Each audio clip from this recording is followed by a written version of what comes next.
All right, it's now 3 o'clock. Chad here. What's up, my friends? For a recap on the Blazer Insider from Rose Garden Report, going to join the show at 3:20. And Dave Deckard of Blazers Insider from Rose Garden Report, going to join the show at 3:20.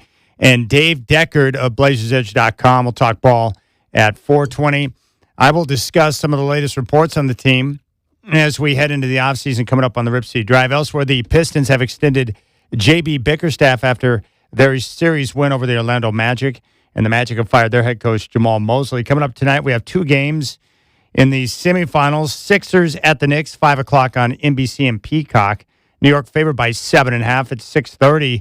Timberwolves and Spurs, game one from San Antonio. Spurs favored by 9.5. In the NFL, the Packers have signed Tyrod Taylor to back up Jordan Love. The Rip City Drive with Chad Doings coming up. From the NFL, the Packers have signed Tyrod Taylor to back up Jordan Love. The Rip City Drive with Chad Doings coming up next.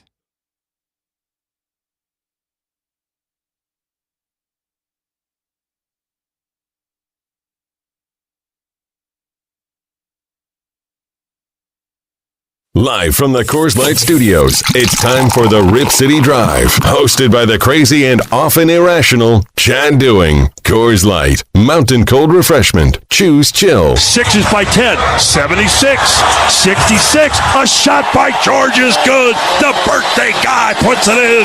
Over Hauser on the left wing. Embiid measures, shoots, three ball. Bang, it's good. And once again, he motions to the crowd.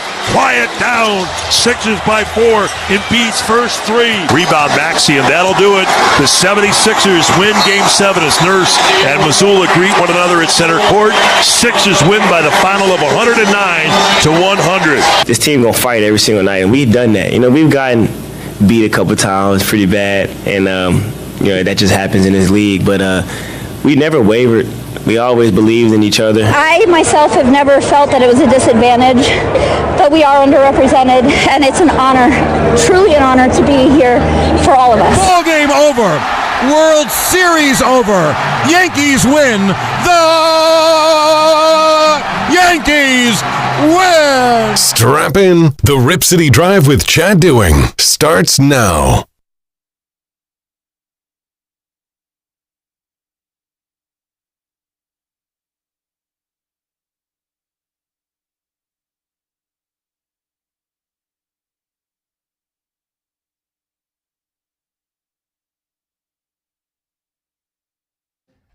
All right, may the 4th be with you. Drive.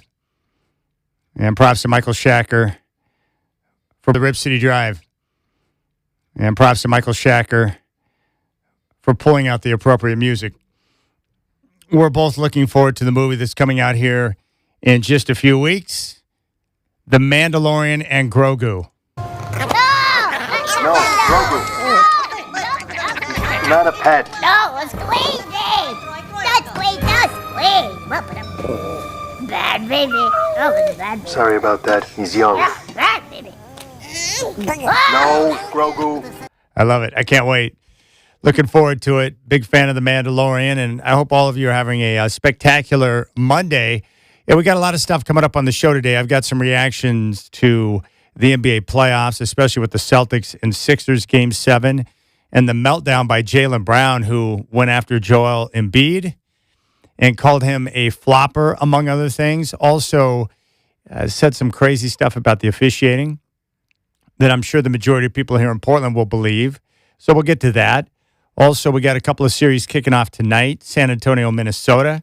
I don't know how, but it looks like Anthony Edwards is going to play after what they're calling a miraculous day of healing. And Ant, it looks like he's going to give it a go. And it looked like he ripped his knee up for a long period of time in that game number 4 against Denver. But I can't believe he's probably going to give it a go tonight. They're going to give him one little warm-up / shoot-around / walkthrough before the game tonight. But according to Shams, he's going to play. So the way he came down and hyperextended his knee, it was wild. Now, of course, they're without Dante DiVincenzo, but if Anthony Edwards can go in this series and be able to be effective, that's going to make them a lot more competitive. Minnesota's defense is terrific, and they're going to give San Antonio some issues, and they've got some length, and they've got some guys who can actually deal with the Victor Wembanyama problem.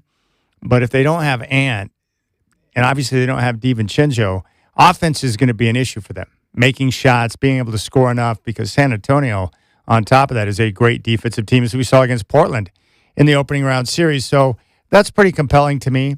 I like Minnesota. They're different. They're definitely a playoff type group, and they get after defensively. And they just annihilated physically, mentally, emotionally, everything you can imagine about the Denver Nuggets. And now Nugget fans are furious that Adelman's going to keep his job after the meltdown in the opening round series to Minnesota. So we'll get to that. And I think I was trying to decide which series I'm looking forward to the most here in the semifinals. It's probably New York and Philadelphia. The 76ers down 3-1 against Boston, come all the way back to get the win. They take Game 7, no Jason Tatum in Game 7. Sixers get the win. Embiid was basically unstoppable after returning to the series midway through. And the Sixers and Knicks, who hate each other, are going to be on primetime tonight. That's going to be a very compelling series. The Knicks, I like a lot of their guys. And there's a certain togetherness about that group and the way they play. I like watching the Knicks play playoff basketball. I've got respect for what the Sixers just pulled off in their comeback win over Boston. And Celtic fans are pretty annoying. Boston sports fans are some of the worst on the planet. So when they suffer or their team faces a demise, there is a certain pleasure to it. And I understand the Celtics basically choked or they melted down. They gave up a 3-1 series lead, which is bad. But they were ahead of schedule this year. They weren't supposed to be a title contender, but they overachieved throughout the year. And then Tatum came back way earlier than what was anticipated. And all of a sudden we thought this looks like a team that could compete for a championship. And they get bumped from the first round. Normally that would be devastating for a franchise, but for a team that was supposed to not compete this year, that became a contender later in the year, even though they got bumped off in the first round, their future is bright because they know coming back next year they'll have their entire squad.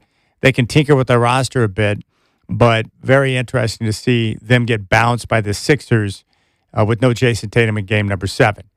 That was a very good basketball game. So we'll get the 2 series kicking off tonight, and then tomorrow we get Detroit, who survived their series against the Magic with that incredible comeback in Game 6 down in Orlando, where the Magic went ice cold and couldn't hit a shot. There was a stretch in that game where the Magic missed 27 of 28 shots from the field. And the Pistons stormed back into the game. They were down by 22 at halftime, and they came back to dominate that second half and get the win. They forced the Game 7, and the Pistons won big yesterday. So Pistons and Cavs. The Cavs survived their 7-game series with the Raptors with a big win yesterday. So we'll get a look at that matchup to see how it plays out. Cavaliers and Pistons, and the Knicks and Sixers. So we're getting some good matchups. The only downside is to Boston getting bumped is we don't get to see the Celtics-Knicks rematch, which is a bit of a bummer. But I would like to see the Knicks and the Pistons. So I guess here in the second round, it doesn't matter to me who wins, but I would like to see a Detroit-New York matchup in the Eastern Conference Finals if that can get done. And in the Western Conference, we'll see how things continue to shake out. Oklahoma City and the Lakers, not a very compelling series. Even though all the LeBron lovers will be trying to ride his jock over the next couple of weeks, they're going to get their face kicked in. And the Lakers got their win in the first round against Houston, but that team was depleted, no Kevin Durant. They're also offensively challenged without a legit point guard because of the injury to Fred VanVleet. So the Lakers, to a lot of people's surprise, got the win. And I got to tip the cap to them. They won the first 2 games at home. They were underdogs. They went into Houston, won Game 3. They took a commanding 3-0 lead, and they get the win. The Rockets right now are a mess. So the Lakers move on, but they're taking on the Thunder, who I think is the best team in basketball. So I think we're going to get a crash course, or at least 2 teams on a crash course in the West. San Antonio, who catches a break playing Minnesota, who's banged up, and Oklahoma City, who is the defending champs and the team that I think is the best in all of basketball. Now, Dave Deckard's going to join us at 4:20 from BlazersEdge.com. And Sean Hyken's coming up here in about 10 minutes. I want to get both of those guys on for the reasons, we're moving into the offseason now. I haven't had a chance to talk to either one of them following the exit interviews that we got from the Blazers last week. So I want to get their thoughts on that, what stood out. And then looking ahead to the offseason, what's the primary maneuvers that need to happen? Do you go big game hunting for maybe a Giannis, a Kevin Durant, or some of the reports that we've seen, Anthony Davis? What pieces would you look to move in those type of circumstances? if you're going to go big game hunting, that's the big question. So I want to talk to both those guys. Now, there is a report out, and I want to tell you what I know and what I've been told over the last few months.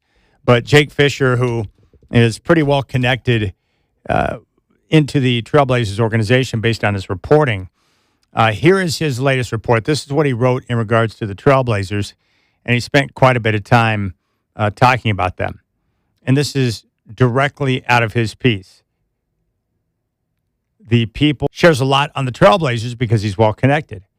But Fisher shares a lot on the Trailblazers because he's well connected.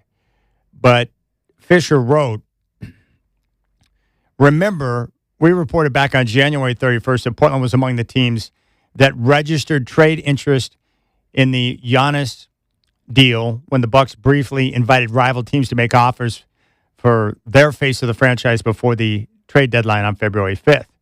The Blazers indeed still control Milwaukee's first-round draft capital in 28, 29, and 30, as stipulated by the Damian Lillard trade, which is a reality that positioned Portland then and now to potentially benefit from an eventual Antetokounmpo deal as a fascinating team in a larger trade structure, perhaps profiting by Milwaukee's presumed desire to try and reacquire one or some of those picks.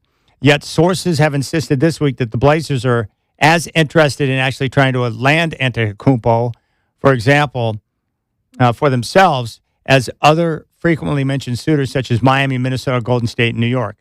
I'm also told that Portland engaged in trade talks with Milwaukee as recently as the Tuesday before the league's annual in-season trade deadline, which is always on a Thursday, before various teams interested in Giannis finally conceded that the Bucks were not willing to part with him, even as they were already spiraling to their poor season of 32-50. Fisher went on to say, sources say Portland has been looking to build competitive trade packages around Jeremy Grant's contract, which is valued at $34.2 million next season, before a $36.4 million player option in 27-28.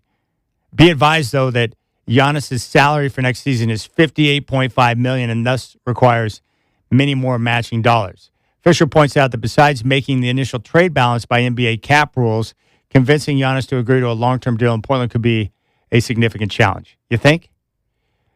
But that's not the only huge name drop for Fisher in that piece. Fisher also claims that Portland's backup plan for Giannis is none other than Washington Wizards center Anthony Davis. Davis got traded to the Wizards from the Mavericks last season and then sat out the rest of the year with a finger injury. Sources say that the Blazers also contacted Dallas during the season to gauge the Mavericks' interest in a Grant-centric package sweetened with draft capital in exchange for Davis. Rather than trade for a player with 2.5 pricey seasons remaining on his contract at that point, Dallas shipped Davis to Washington in a deal that featured a modest return in terms of future draft capital, but swiftly removed 3 years of the contract. Davis, D'Angelo Russell, and Jaden Hardy all removed from the Mavericks payroll. And one final point from Fisher said, I've heard that some trade sentiment floating around the league ahead of the potential contract extension talks this summer, and I've likewise been advised by sources close to the situation to regard Portland as a potential Davis suitor should it fall short of its Giannis pursuit. Fisher also affirmed other points which have been known in wider circulation. The Blazers are looking for the right fit if they spend on a veteran. That does not include a short-term swing for the fences gamble. The Blazers do expect Dame to return to active play next season, and Portland may be active in listening to trade rumors for Drew Holiday. So that is Jake Fisher's report. Now, the piece that I heard, I'm going to save because it's very interesting. And I told someone about it before the news broke with this Jake Fisher report, and they thought I was crazy. But I'll tell you what that is coming up at 3:45. But next, I want to talk with Sean Highkin, Trailblazer insider from Rose Garden Report. We'll get his take on exit interviews. We'll get his thoughts on Jake Fisher's reporting and what some of the plans may be this summer. Your telephone number is 503-248-0620. You got the Rip City Drive on your home of the Blazers, Rip City Radio 620.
It's dead last in getting calls.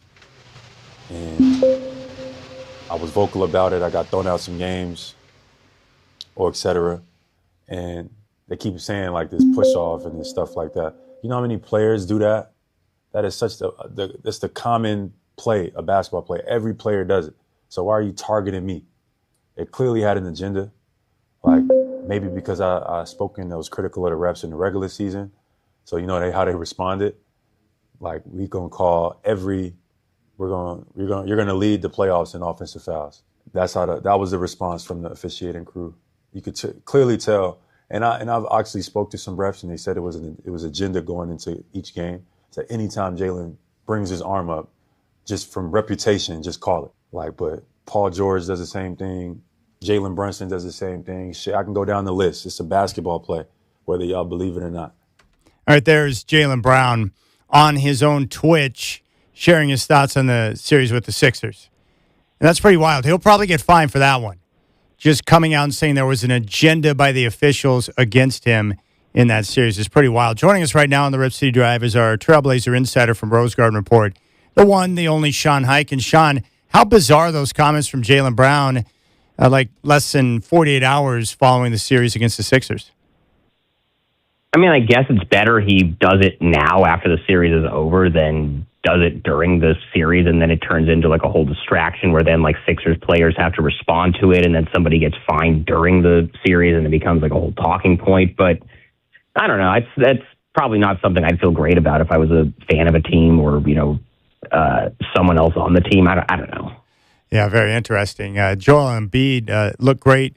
He came back middle of the series and was able to lead them to a victory. I think of all of the second-round matchups, the Knicks and the Sixers is probably the most compelling to me. I'm looking forward to watching it to see how it plays out. And we know those two franchises have hated each other for a long time. It's been a great rivalry, so I'm looking forward to that. What second-round matchup are you most looking forward to, whether it be the East or the West? Well, that's going to be a good one for sure, but we just got the news earlier today that Anthony Edwards is going to try to play tonight in Game 1 of the series between the Wolves and the Spurs, and we'll see how he looks. If he's still hobbled from the knee thing, then it's probably going to be a pretty short series. But if he's actually able to go and he looks like close to normal Anthony Edwards, I think the Wolves could actually give the Spurs a little bit of a scare. So I think that's going to be a pretty interesting one. Yeah, that's a matchup that I think if Edwards is, as you said, he's able to get back to close to normal coming off that wicked fall in game number 4. You're right, because Minnesota, they match up pretty well with San Antonio, and they've got some interesting guys to be able to utilize to help defend, Wemby. Julius Randle's one. Obviously got the length with Rudy Gobert, but they're so good defensively that I think they could provide that scare. Plus, they've been at the Western Conference Finals the last 2 years. They've got a lot of playoff experience with guys who have been there and done that. And this could be the type of matchup that gives the Spurs issues because of their lack of experience that we've talked about throughout the year. Yeah, and I mean, you hope that Edwards is able to actually be fully healthy and good to go. But I think out of all the second round series that are left, that's the one that I think interests me the most, assuming he actually can go. All right, Sean, I want to walk through the exit interviews. We talked before the exit interviews, and I want to get your thoughts coming out of that on a few different individuals. Let's go ahead and start with Joe Cronin, the Blazers general manager. What stood out to you with what Joe Cronin had to say? Well, I mean, I think he absolutely nailed the fact that the Blazers don't have enough shooting and that's their biggest roster flaw. So there's that to start with. I think he kind of confirmed a lot of what we had been saying about the plans for the head coaching position, that they were going to do a search and that Tiago Splitter was going to be a candidate for it, but that they were going to talk to some other folks. That's kind of the main stuff with that. As far as Joe, I thought it was one of his better press conferences overall, as far as how he navigated different topics. And I liked what he said about being encouraged by Scoot and seeing what Scoot looked like in a playoff series after missing so much of the season. So it was a pretty good press conference for Scoot. Yeah, I would think so. And Joe Cronin talked about a coaching search. What are your thoughts on that? You and I feel the same way about Tiago. Here's a guy that in 1 year, as a guy who was an acting head coach in place of Chauncey Billups, who got arrested by the FBI, he comes in And I would think that anything you might need in one season to evaluate a candidate for head coach, Tiago Splitter faced it all. Adversity, injuries, getting players to respond to him, getting them to play hard, got them into the postseason, helped the team overachieve based on their expectations or where people thought they would be. So I think Tiago Splitter has earned that position, but the Blazers are going to open it up with a wide net search. What are your thoughts on that? I think Tiago should have had an extension the day after the Phoenix play-in game, personally. Like, I think that's when you could have just done it, and, I don't think anybody would have been mad at it. You and I have talked about this many times, Chad, on and off the air. We both feel the same way, and it's what you just said. I think you'd have to come up with a pretty compelling argument for why Tiago shouldn't be the guy going forward. But, we'll see who they end up interviewing and what types of candidates they end up interviewing. But, off the top of my head, I can't even think of a coach by name that's out there that I would think, okay, this is a clear upgrade over keeping Tiago. So, we'll see how it ends up playing out. But I think the right thing to do is pretty obvious in this case. Were you encouraged about Tiago's potential future in Portland during his exit interview when he discussed his situation, how he's, improved throughout the course of the year, but most importantly has a good relationship with both Joe Cronin and also the new owner, Tom Dutton? I mean, I definitely appreciated him talking about some of his shortcomings and some of the things he learned from the start of the year to the end, because, we heard a lot of this stuff from Chauncey the first couple of years he was here, where it didn't go well, really, for a lot of reasons, both in and out of his control. But you started to hear him talk towards the end of the year about, like, oh, I didn't realize that I need to do this, or I should have run this play, or, Tiago kind of has that thing where he doesn't think he's perfect, and he knows that he has a lot to learn still, but, he's clearly put the work in to get better. And you heard from the way, I think the thing that I'm more encouraged about with Tiago than even any of the stuff he said at his own press conference is, to a man, every one of the players that talked at exit interviews was asked about him, and they all had very, very strong endorsements of him and his style and the way that in the job that he did this year. I think that's something that whatever goes into the decision that ownership and the front office makes, I think that's something that universal of player support for him should be taken into account also. All right. Shaedon Sharpe was asked about, his reduced playing time in the series against San Antonio. He also was asked about, the reasons for why that was. He chose not to, share that. We think it's because of his defense or ineffectiveness on defense. What was your takeaway from Shaedon's exit interview? I mean, he's not thrilled that he only played 6 minutes in an elimination game, and I understand why he's not thrilled, especially considering that the thing he does do is score, and the Blazers didn't have anybody that can score, but Tiago still didn't trust him. I've been saying for a while that I think that if any of the Blazers' young guys might be the odd man out with whatever changes they end up making this summer, he would be the one that it would be. And it sounds like, especially if they end up bringing Tiago back as head coach, then, I think that might be even more of a sign that they might make an effort to try to move on from him this summer, and that he maybe wouldn't be that upset about, a change of scenery either. I just, it's going to be interesting to see how the offseason plays out for him. But, out of any of these guys, he's the one whose future I'm the least certain about with the Blazers. Yeah, and with his team-friendly deal, if they're going to go big game hunting or they want to look for a big trade, Shaedon's piece could be very attractive in a potential deal with other teams as they look around, right? Yeah, and out of the young guys, the three that we know aren't going to get moved are Denny, Tumani, and Donovan. After the way the playoffs went, I think they should try to hold on to Scoot if they can. If somebody of like the Giannis level is available and Scoot is the ask, then I don't know if that should necessarily be like a deal breaker there. But out of the young guys, out of those two guards, I think Scoot is the one I would more prioritize trying to keep. All right, what was your reaction to the Jake Fisher report that the Blazers were active in trying to land Giannis and also were asking around and pursuing Anthony Davis?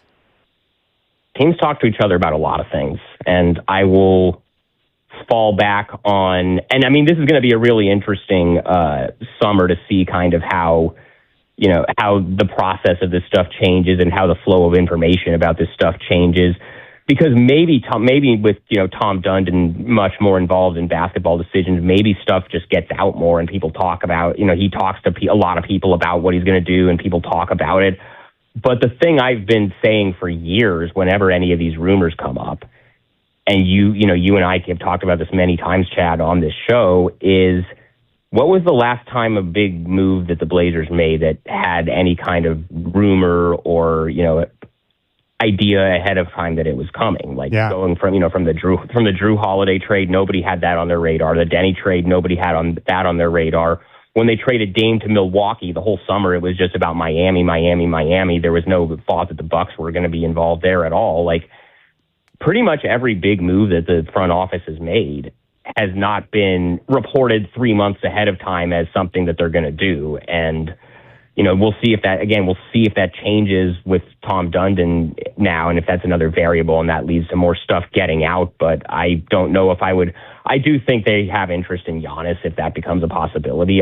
We still don't really know where that all stands, but I would just tell people the same thing I usually do, which is not to put a whole lot of stock into a lot of trade rumors that wouldn't happen until July that you read about in early May. That's just kind of where I'm at on it. Well, one thing we know about the exit interviews, because it came up with multiple people, they obviously are very well aware of what they need, and that's shooters, right? Dame talked about it. Joe Cronin talked about it. They need guys that can make shots. Yeah, and you know what Anthony Davis is not? Somebody that can shoot. So exactly. That one, I could... Anthony Davis, I could totally see that being a new owner syndrome. Let's just get a big name for the sake of getting a big name type of thing. But that idea, that type of acquisition at his current price point and age and injury history runs so counter to the way that this front office has operated and the types of guys that they've targeted that, I don't doubt that they had talks. Jake's my guy. Jake is not someone who's going to just put something like that out there. There's absolutely nothing to it, but they had, the idea that they had talks about it at the deadline that they could revisit in the summer is, I think that's a little bit different than, they're actively going to pursue this and this is the thing that they're going to do this summer. That's just kind of what I would say. I would just say, just don't take every single thing that gets reported about, talks that teams had as face value as this is something that's going to happen. I know fans are always looking at the timeline. So if a deal is to go down, then we're probably looking at draft night or shortly thereafter with the kickoff and launch of the free agency period in July, right?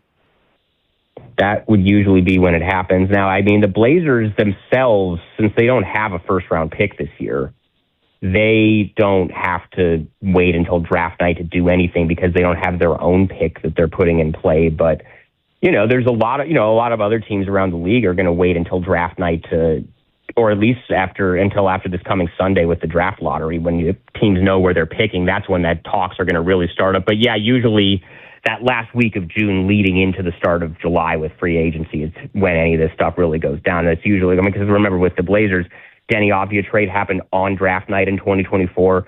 The Drew trade last year happened 2 days before the draft last year. So that's usually the week that any of this stuff really goes down. And then any of the stuff you hear about between then and now is just kind of chatter and stuff that gets thrown around that maybe teams had some discussions about. But I would again say that usually with the Blazers front office under Joe Cronin, the stuff that does get done doesn't get out ahead of time. So, we'll see how it all shakes out. But that continues to be where I land on that stuff right now. All right. I've got 2 more questions for you.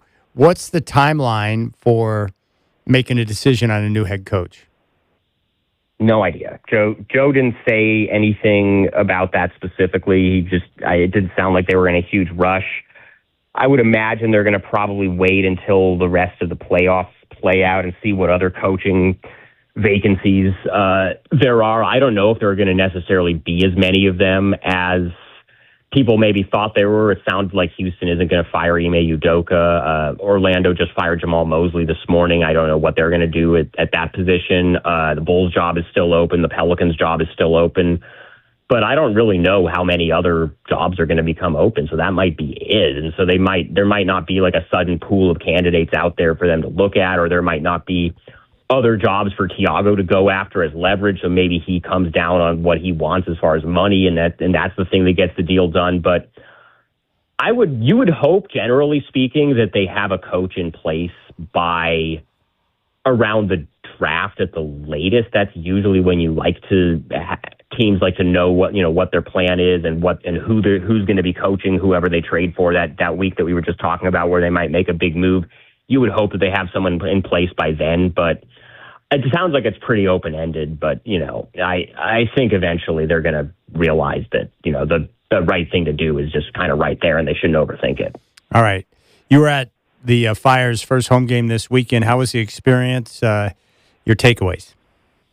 It was cool. I'm really excited for the actual opener on Sunday. I think that crowd is going to be even better than this one. Like this game yesterday, like it wasn't close to sold out because it's a preseason game, but I would say it was about as good of a crowd as like any random January Blazers regular season game the last few years, when it's not like the Lakers or the Knicks or the Warriors or one of the teams that like always sells it out. And if it's just like a random, Tuesday night January game against Charlotte, like this Fire preseason crowd was just as good as that, I think. And so, I thought the court looked really good. I thought all the in-game experience stuff was really good. And I mean, look, this team is probably going to be lucky to win 10 games this year because they're going to be at such a talent disadvantage every night, like most expansion teams are. But I don't know. I think there was a lot to enjoy, and I'm looking forward to opening night for sure. All right, make sure you read him at rosegardenreport.com. He's our Trailblazer insider. It's Sean Highkin. He provides the best local coverage of your Portland Trailblazers. Hey, Sean, enjoy your day. I appreciate your time, and we'll catch up soon. Yeah. All right, there you go. There's Sean Highkin. All right, so I'll tell you what I heard about Tom Dundon, and it ties into this report that the Blazers had interest in Anthony Davis. Now, when I mentioned this to a few people I knew at the time I heard about it, they're like, come on, man. Don't tell me stuff like that. You're full of it, and your source is full of it. And then the report comes out from Jake Fisher, and so I hit up those dudes. I said, I told you. So I'll tell you what I heard coming up next. If you want to jump on board, 503-248-0620. Dave Deckard will join us at 420. Other than that, I'm just enjoying the beautiful sunshine and the blue skies. It's awesome. I love this time of year. I can't believe it was 80-plus over the weekend. It is fabulous outside. All right, you got the Rip City Drive. Dave Deckard at 420. Big thanks to Sean Highkin.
All right, Michael Shacker and I were just talking about the summer. There is one concert tour. Christopher Cross is touring around with Toto. Go see. There is one concert tour. Christopher Cross is touring around with Toto, and they're going to be playing up at the Paramount Theater in Seattle. I've been to that venue before. It's a great place for a concert. They're also going to be out in Bend, and I think they're also going to be up at the White River Amphitheater, which is in Auburn, Washington. So those are the places somewhat close that you can go see that act. America's traveling around. I'm going to go see America in early September down in Vegas with my buddy Steve. But I'm still looking, waiting, hoping that some bigger acts come through. Now, we did get news that Chicago is going to come and play the first concert at the new Hillsborough Hops Ballpark. I think that, too, is going to be in September, and I think tickets are on sale now. Is that summer, if it's September? Yeah. It's still summertime because I think summertime technically still rolls to, I forgot what the date is, but summertime doesn't end until some point in September, whatever date that is. Yeah, Molly Crew's coming to town after Labor Day. I don't consider that summer. After Labor Day? Yeah. Is that the end? Oh, do they consider Labor Day like the official end of summer? Yeah, in my mind, even though on a calendar it's later. All right, let's go out to the phones.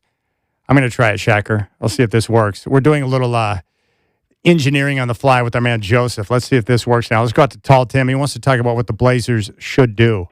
Hey, Tim, welcome to the show, my friend. What's on your mind? Well, okay, here we are again in the off season. But we had a great run this year. I just want to look back for a second, and this is the most exciting season we've had in 5, 6, 7 years. And, of course, we ran up against a buzzsaw. It'll be interesting to see what the Spurs do tonight. Wembanyama playing against his mentor, I guess. That's going to be a fun series. Too bad Minnesota got beat up there a little bit with guys out. But it's going to be a tough series. And I guess I'm going to root for the Spurs just because I like to root for the team that beat us. They talked about shooters. And you can get shooters, but you have to get guys that can stay on the floor, which means they got to play some D and be able to rebound and do some other stuff. So those guys are kind of at a premium. So it's going to be interesting to see who they can pry from some other team. And then you have to look at the guys that they didn't turn out to be good shooters, or just didn't improve. Maybe guys like Murray might not be here. Sharp has improved, but I kind of agree too that it just seems like his overall game has kind of stayed where it is, even though he did raise his scoring average this year. So you got to give him chops for that. But I don't know. I mean, it's just going to be a tougher nut to crack. And as far as this Anthony Davis thing goes, what does that guy have left in the tank? I mean, he's like always hurt. I just don't. I mean, are they just throwing that out there to kind of get the ball rolling as far as like speculation, just kind of maybe see who might be wanting to make moves, kind of just get a little feel for that? Because I can't possibly see what that guy's going to do for us if we're looking to be competitive for the next 3-4 years. That, to me, that's just going to be a dead weight at some point. Well, I'll leave it there. No. I'll give you a full answer on that. I've got a full answer on that. Okay, so, and I can't give up my source or sources on this because they would get mad at me. But this, I'll tell you exactly what I was told. And this was a few months ago. I think it was around the trade deadline. And I was talking to someone that I respect that's well-connected, and they told me that the Blazers were actively pursuing Anthony Davis. And I was like, what are you talking about, Anthony Davis? They've got a young center in Donovan Clingan, and they just drafted Young Hansen from China. What do you mean they're looking at Anthony Davis? The often injured Anthony Davis, who was part of the worst trade in the history of the NBA, when the Mavericks shipped out Luka to get Anthony Davis in return because, quote, defense wins championships, according to Nico Harrison, and then Davis promptly got hurt and missed the rest of the year for the Mavs. And Kyrie got hurt, and then that whole thing went down the drain, and before you know it, Nico got fired. Horrific trade. Bad idea. So what I was told is that Tom Dundon, the Trailblazers' new owner, lives close to, either next door or just a couple houses down from, Nico Harrison, the former general manager for the Dallas Mavericks. So apparently, based on what I was told, Nico and Dundon are friends and they communicate. And Dundon, like a lot of these owners, we see this around the league, especially for a guy who's trying to get up to speed on the NBA and learn more about the game, because he's going to be actively involved as an owner and wants to know how to do things. They find people that know the game that they trust. So apparently Dundon and Nico communicate. And I think that's where the idea for Anthony Davis came from. At least what I was told is that Nico was giving insight to Dundon on Davis and why he should pursue him. Now, the people I mentioned that to after I was given that information thought I was crazy. And then this past weekend, when the Jake Fisher report came out that the Blazers were actively pursuing Anthony Davis, it brought confirmation that what I was told and the information I was given was correct. So there you have it. Apparently, Tom Dundon is tight with Nico, the guy that traded Luka, and he is providing information to Tom Dundon. You know, similar to when Paul Allen was being influenced by Hat Guy. You know, these guys latch onto these owners. Maybe they know something, maybe they don't, but they share their information. Let's go out to Shane in Portland. Shane, I appreciate the phone call. You're up on the Rip City Drive. Fire away. You know, Chad, I'm trying to think of who could you swing for the fences for. It wouldn't be Giannis, and it wouldn't be Anthony Davis. Maybe it's a disgruntled player in Boston, the perfect stretch four. Isn't that exactly what Portland needs? Or it could be a disgruntled player in Houston. Ooh, I think I'd lean towards the Boston player more. Well, I would too, younger and more active. I assume you're referring to Jaylen Brown. Exactly. Yeah. Or Tatum. Or Tatum. One of those two. I think they're both terrific and obviously younger. You know, if they're going to go big game hunting for a big-time vet, I would prefer Kevin Durant over Giannis or Anthony Davis, because I think Kevin Durant, based on his overall offensive game, his shooting percentage, and the way he can fill it up, I think it'd be a perfect fit for Portland. Giannis is great, and he would anchor the defense, and he's just a terror when he's attacking the bucket, but he's not a good shooter, so he doesn't necessarily solve that issue, but defensively he would be fabulous. Anthony Davis makes no sense whatsoever, and the idea of him coming to Portland makes my stomach sick, to be honest with you. Yeah, and you need somebody who can operate without the ball in their hands, because you've got players that are coming back to the team that are going to need the ball in their hands. Exactly. You know, and the same thing with Denny. So whoever it is going to have to be kind of a catch and shoot, play away from the basket, big. Yeah, I agree. They need more shooters. And the good thing is they've got the tools this summer, Shane, with their draft picks and some of the veteran contracts. They've got the ability to make something happen if they so desire, which would be exciting. Yes, and please, everybody, realize there will not be a free agent coming to Portland. Yeah. Well, the funny thing we have is, to eliminate that from the equation. Well, of course, the funny thing is people were criticizing Dundon with all the latest news that's come out about, you know, his desire to, you know, save costs or whatever. And they were like, well, it's going to prevent you from getting a free agent. I'm like, dude, they didn't get free agents when Paul Allen was willing to spend on whatever he needed to spend on to make it happen. It's not going to happen now either. Exactly. Yeah. I think you're right on the right track. Yeah, it's not going to happen. It never has, and it never will. That's why small market teams like Portland, you have to build through the draft, and then, of course, you got to be very smart in the trade market. All right, may the 4th be with you. We'll come back, and I'll continue to share my thoughts on what I have heard about Tom Dundon. Your telephone number is 503-248-0620. You can jump on board. Hope you're enjoying your Monday on this May the 4th.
All right, it's now 4 o'clock. What's going on, my friends? We start with the NBA. We have 2 playoff games. Game 1's in the semifinals in both the Eastern and Western conferences. 76ers will be in New York at Madison Square Garden to take on the Knicks.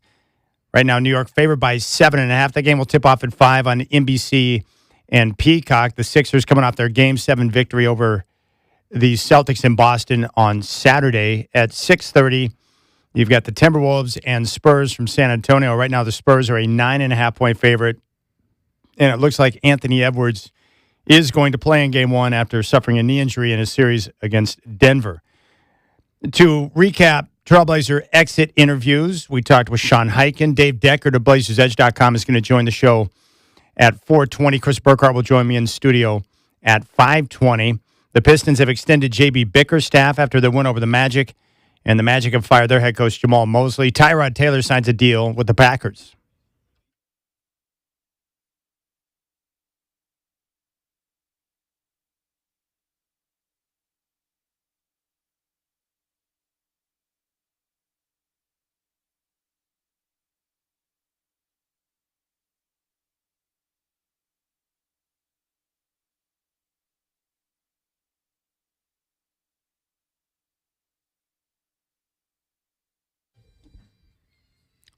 All right, telephone number is 503-248-0620. May the 4th be with. Trade deadline is that Tom Dundon had interest, and around the trade deadline is that Tom Dundon had interest and was, hoping to secure a deal to bring in Anthony Davis to the Trailblazers.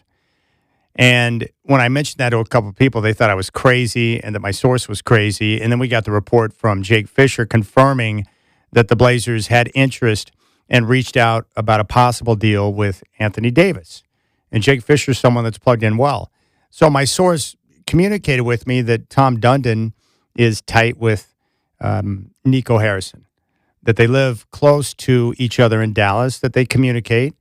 And so Dundon was, hitting up Nico for information because Nico was plugged into the league, knew the players, obviously had insight. And for a guy like Dundon, who's jumping into the NBA to take over a team in the Trailblazers, he's been a part of the NHL. He's trying to learn the NBA game. And these owners, especially new ones, when they get plugged in and start doing their job, they need people they can trust or people that they think they can trust or people that know the game. Now, for me, I think Nico's crazy. He is the guy, when he worked with Nike, he messed up the presentation to Steph Curry, who decided to go to Under Armour. I think it was Kevin Durant. He left up the Kevin Durant information on the slides, the presentation to Steph. That's the type of respect he showed to Steph Curry. So he butchered the deal with Nike when it came to Steph Curry.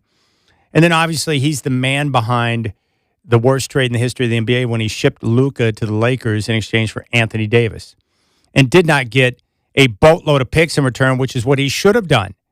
And then he tried to double down and say the reason why he made this move was because of, quote, defense, and defense wins championships. So it's at that point that we knew that Nico Harrison was not fit for the job, should not have been given the job, and needed to be removed from his post, which he was. He was fired. And the Dallas Mavericks have just done something very smooth. They have added Masai Ujiri, the architect behind the Toronto Raptors championship, into their front office. So the Mavericks messed up big time and allowed the worst trade in the history of the NBA to go down, but they corrected quickly by firing Nico and then adding Masai Ujiri. So Nico, not a good executive in the NBA. I would suggest that we probably don't want him being in the ear of our owner, Tom Dundon. We don't need Dundon to be influenced by someone that authored the worst trade in the history of the NBA. I feel like I should reach out to the authorities in Dallas and get a restraining order for Mr. Dundon so that Nico doesn't try to share any more bad ideas. And I feel the same way about Anthony Davis as any of you do. Why would we want Anthony Davis on the Trailblazers? They need shooters. They already have centers. And most importantly, they don't need a guy at the center position that can't stay healthy. We have scars. Do not do anything to reopen the wounds of the past, okay? And that would be adding a very expensive guy in Anthony Davis. Now, to be fair, I'm a big fan of Anthony Davis. I like him, and I love his game. He is a freak. He's one of those guys who should not be able to do the things he does with the basketball in his hands at the size of 7 feet. He's a unique player, very talented, but the problem is he can't stay healthy. He just can't. He never has. He never will. And that's the big knock on him. Great player, can't stay healthy. The Blazers don't need that type of player. If they go big game hunting, I would be open to Giannis, obviously. The bottom line is that Giannis is still one of the best players in the world. If you have an opportunity to land Giannis, you simply have to look into it. And the Blazers have all of the Milwaukee draft capital moving into the future because of the Dame trade. The Blazers make a perfect suitor for Milwaukee. So you got a chance to get Giannis, you got to do it. The big sticking point for me on the Giannis deal would be this. And the reason why I don't know if a deal with Giannis can get done, because he's going to be a free agent here in like a year? Can you get Giannis to commit to Portland for multiple seasons and re-sign an extension? If he's open to signing an extension with the Trailblazers, then I absolutely pursue Giannis. But I just don't know too many superstars like Giannis that want to re-up for an extended period of time in Portland. It's Portland. Giannis would have his choice of basically any team that he wants. Bigger markets, more diverse cultures, the whole deal. Better weather, the whole thing. Maybe his connection with Dame, maybe that can get something done. I just don't see Davis re-upping here in Portland. That's the big sticking point for me on him. But yes, of course, if Giannis is willing to come here and sign, I would add him in a heartbeat. He's not a great shooter, but the presence that he would bring and what he would do to help anchor the defense is impressive. The only problem is he's getting a little bit older. And so now you got to wonder if he can stay healthy and be an Iron Man at this stage in his career. The other player that I would look into as a wild card would be Kevin Durant. Now, the reports that are coming out now, and this is not a surprise, but apparently the burner accounts and all of that activity around the trade deadline, for some reason, it appears that it may have damaged the vibe in the locker room with the Rockets. Do you think? When you've got the superstar Kevin Durant using burner accounts to throw teammates under the bus? And even better is he didn't deny it. When asked directly if those were his accounts, he's like, I'm not here to get into any Twitter nonsense. Well, his Twitter nonsense is amazing. The burner accounts that Kevin Durant runs and what he says about teammates is awesome. Now, the reason why Kevin Durant's more attractive than, in my mind, than Giannis or, Davis, one, for a guy that's had a couple of severe injuries, he's been relatively healthy over the last couple of years, but most importantly, the guy can shoot. And Kevin Durant can shoot the lights out. Great shooter, great offensive player. He would be awesome on this team. Also, with the leadership they have, the veteran leadership, and of course Dame, less likelihood that Durant would be as moody and then try to throw teammates under the bus if he respected the guys he was playing with here in Portland. So keep that in mind. I guess the big names to keep an eye on for the Blazers, if they go big game hunting, Giannis, KD, and Kawhi. I mean, if you want to make a splash, make a statement, one of those three guys would be pretty impressive. But we'll see. We'll see how things shake out. And like I mentioned before, not only do the Blazers have draft picks, but they also have, veteran contracts. Drew Holiday, Jeremy Grant. They've got pieces to get the money right to get something done. I have no issue with the Blazers being aggressive. Just make sure that whatever pieces you include moving back to that team, that it's the right ones. The guys I would not touch on this team right now, Denny Avdia, Tamani Kamara, Donovan Clingan, and I would throw Scoot into that mix as well. The biggest problem I have with Scoot and with Shaden is that injuries have prevented them from being able to be on the floor for an extended period of time. I don't feel like I have enough data to quite know exactly what both players are.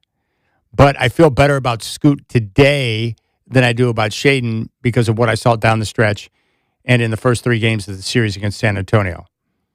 Now, he struggled in Game 4 and Game 5, but that's understandable for a young player getting his first playoff experience. But I really like what I saw from Scoot down the stretch, most impressively on the defensive end. So there you have it. The Blazers are in a great position because they have assets They can make moves if they want to get aggressive. And I think they have an owner that wants to be aggressive, that wants to make a statement. He wants to win. And you know that when you have an NBA team, you need star power to be able to be a legit contender. That's what it comes down to. So that's where we're at. But the Anthony Davis thing makes no sense. So that's what I was told. And then the Jake Fisher report this weekend confirmed it. I was told around the trade deadline the Blazers were interested in Anthony Davis. I thought that was crazy, but I was assured by my source that that was the case. And the Jake Fisher report this weekend confirmed that. But no, Anthony Davis, it makes no sense in the Blazers whatsoever. What they need are guys who can 3-and-D and shoot. And Tall Tim made a good point. Those guys are hard to find.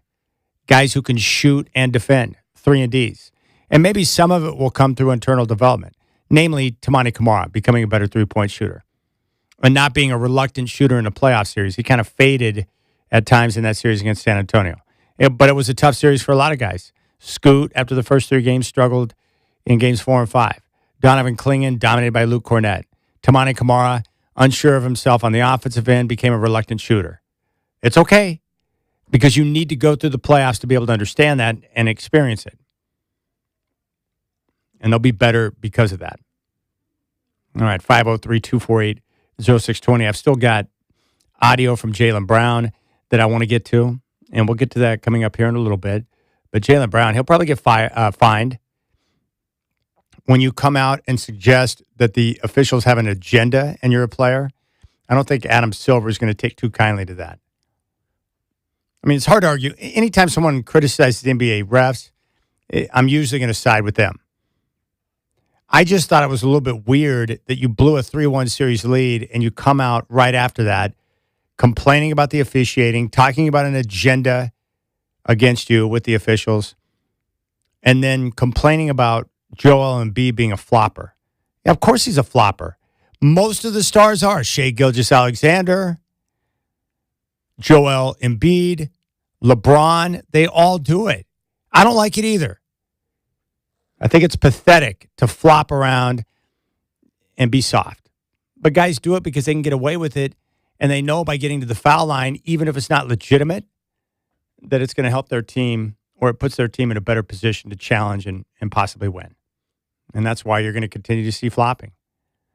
But it is pretty soft. I just thought Jaylen Brown was a little bit over the top. Yeah, the officiating sucks. You guys blew a 3-1 series lead, so I don't really want to hear about your whining and complaining right now. All right, Dave Deckard, BlazersEdge.com, is coming up next. We'll get his take on what he thinks the Blazers should do next. 503-248-0620 is your telephone number. I do appreciate your time. You got the Rip City Drive with Chad doing on your home of the Blazers, Rip City Radio 620.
All right, if you're on hold, stay there. I'll get to you after I'm done with our next guest. Dave Deckard is my good friend and a man behind BlazersEdge.com, and I wanted him to come on today to get his thoughts on the exit interviews and the period of time now that we enter into the offseason with the Trailblazers coming off a playoff run. Dave is with us once again. Dave, what's up, buddy?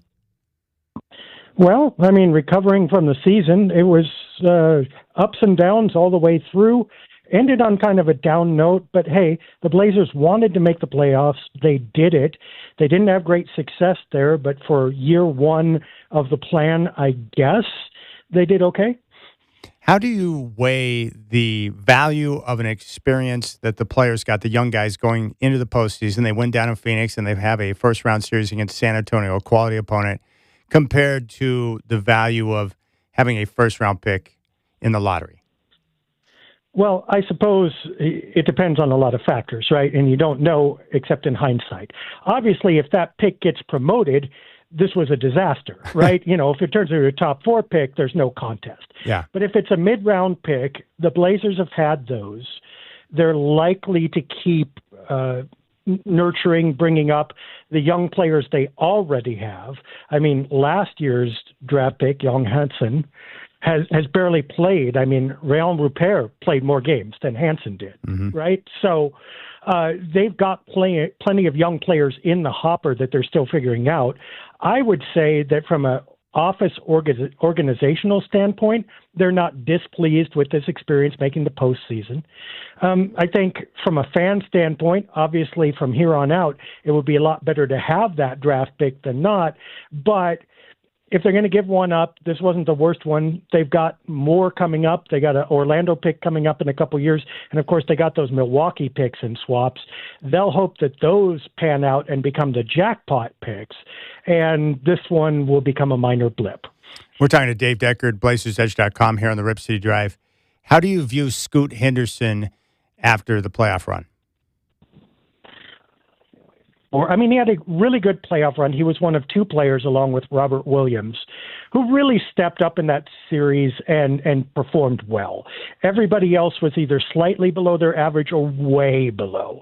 Henderson did really well. He took the ball in hand when he had the opportunity, but he looked really great playing off ball. He hit his 3-point shot. He took lanes when they were open. He was quick and decisive in his moves, and he also played fairly credible defense against a San Antonio backcourt that was running everybody else ragged and tiring them out. So I'd say nothing but positives for Scoot overall in that San Antonio series. But this doesn't mean that Scoot has arrived. This is just the top part of the up and down roller coaster that we've been experiencing since he came into the league. Now, hopefully this top part will get higher and will sustain, but he's going to have to prove it for a lot more than 3 or 4 games before you believe that he's really the answer. What about Shaedon Sharpe? Hard to say. I mean, was he injured in that series? I don't know. Did head coach Tiago Splitter trust him in that series for whatever reason? Evidently not. He was the Blazers' second leading scorer in the regular season, almost 21 points a game, and he played almost 30 minutes. In that postseason run, he barely registered, about 13 and a half minutes per game, about 7 points per game, shooting 41% from the field and 27% from the 3-point arc. That won't cut it for Portland's second leading guy and a guy they depend on for offense. The fact that his defense wasn't great either, of course, was the nail in his coffin. But there was a lot wrong with his performance even before you got to the defensive end. And if Shaedon Sharpe isn't scoring, what's he doing out there?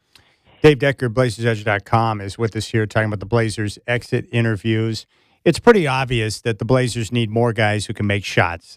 Joe Cronin talked about it. Damian Lillard talked about it. Yeah, they need shooters, but how do you go about doing that? And we know that if you're looking for 3-and-Ds, those are hard to come by because so many teams want them. But how does an offseason look in their pursuit of acquiring more guys who can make shots on a regular basis? That's exactly it, right? Because you've got to get shooting, but you can't give up the defense. Yeah. I mean, we saw it with Vít Krejci, right? He's reasonably good, although he didn't hit his shots in Portland. But there was still a limit on how long you could play him and allow him to work out his shot because his defense just wasn't up to snuff with everybody else. And the Blazers play in a system and a style where you've got to have 5 people defending, because if you have 4 or God forbid 3, it's going to fall apart. They're not really well connected and coordinated. They're not real experienced. They trade on their athleticism, constant motion, constant pressure. Fair enough, but if there's one point at which the pressure isn't coming, the other team is just going to go at that point. So how do you get a guy who shoots threes, is long, super athletic?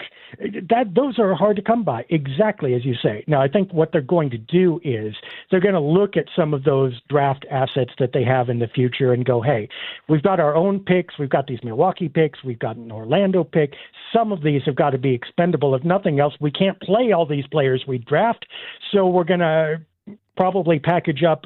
I mean, Jeremy Grant would be their preferred because he's getting older and has a big contract. But I think you look at guys like Henderson, like Sharp, and you go, hey, could we bundle one of them along with draft picks and maybe some cap balance in order to get one of those players that we need? Because I think the Blazers also assess that they're not terribly far away. They probably don't need 3 major players. They might be able to make a leap with just one. Ideally, they'd love 2. If they can get that one and not lose anything but a young guy and a future draft pick, I think they might honestly consider that. Could it help, too, with continued internal development? Let's say that Toumani Camara emerges and becomes an even better three-point shooter. Like, do you think that's a possibility? Because that was a real sore spot for the Blazers against San Antonio. Yeah. Honestly, Toumani had a lot of open shots. I was surprised that he missed them. It looked like Denny Avdia was missing, and he was, but his three-point shots were actually pretty on par with his season performance. But Toumani, whom the Blazers had depended on, I mean, he's shooting 37% on threes in the regular season and had streaks where he was just unconscious. He shot 26%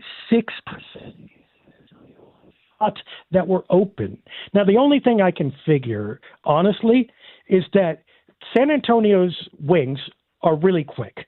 And I think probably Denny and Toumani, when they had to guard them, as they often take the opponent's best players, right? When they had to guard them that consistently, I think probably they tired out. That really affected Toumani's shot, Denny's drives. They need more bodies in there probably to ease up some of that. And Toumani just needs to work on this skill to where he becomes more automatic. All right, that makes a lot of sense. Good thoughts there, Dave. Now, with their picks, with some of the contracts that are on the roster, how well positioned are the Blazers to make moves if they so desire? I think they're okay. There are other teams across the league who have accumulated picks too. That's the problem, is that picks may be available. And if the NBA changes the draft lottery system like they're proposing, it means that the value of some of these picks in immediate trades may go marginally down. The value when you actually hold a mid-level pick will probably go up, but it's not big enough to counterbalance the drop. For instance, let's say I'm holding a Washington Wizards pick, which Blazers aren't, but you know they're going to be bad for a while. You're anticipating that's going to be a top 4 pick under the current system. Under the new system, it's got the same chances or maybe worse as 14 other teams, okay? So now all of a sudden that pick devalues. That, if anything, might be Portland's handicap in terms of making a trade this offseason, because if those picks are devalued and a lot of other teams are having them and selling them, now all of a sudden it doesn't bring the same return.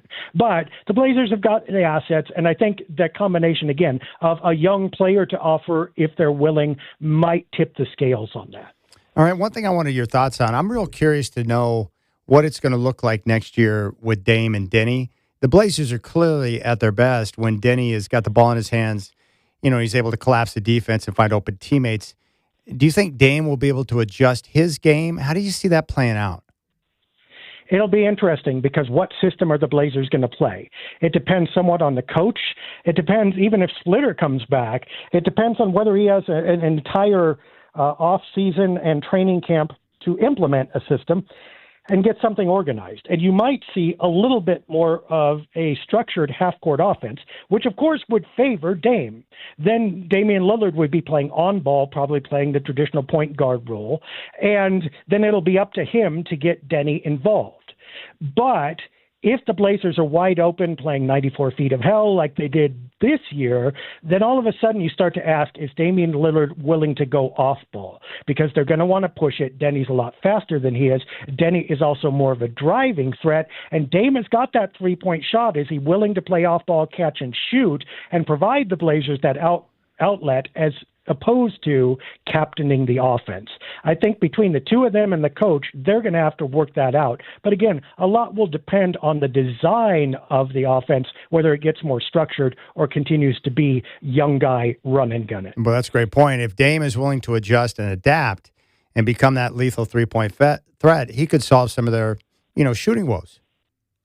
He does. And you look at Scoot Henderson as the model here. Now, Drew Holiday also played off ball, but when Drew played, the Blazers needed a point guard. They needed that veteran, steady presence. Yeah. And Drew stepped up into that hole, right? Yes. Damian Lillard, slightly different, slightly more offensively minded, slightly more scoring minded, also not as good of a defender.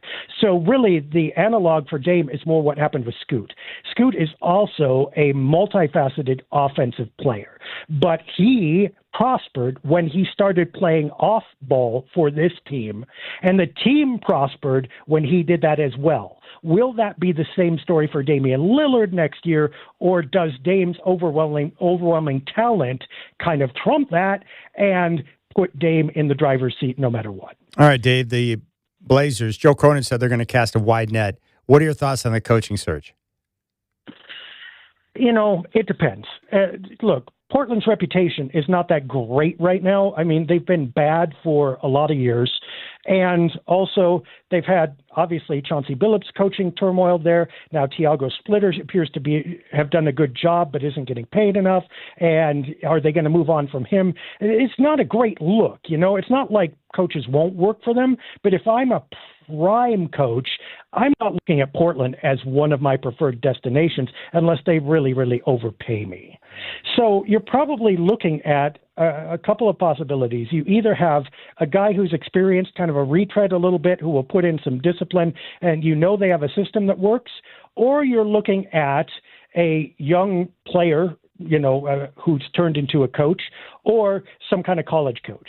I don't know where in the mix they fall. I'm in the dark, but I do know that it's going to be hard to get someone in here that you're going to be able to identify and go, I love this guy.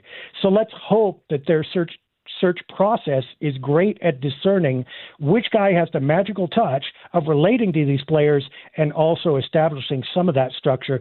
Because here's the last thing. The potential for disaster, if now you are on your third coach in 2 years and this one doesn't work out, all of a sudden this has become a pattern. All of a sudden these players who haven't played that long in the league have now never had a coach that really worked well, and now you're looking at hiring the fourth one for them. At that point, it's chaos, and you start to look at the culture of this team and go, this is bad.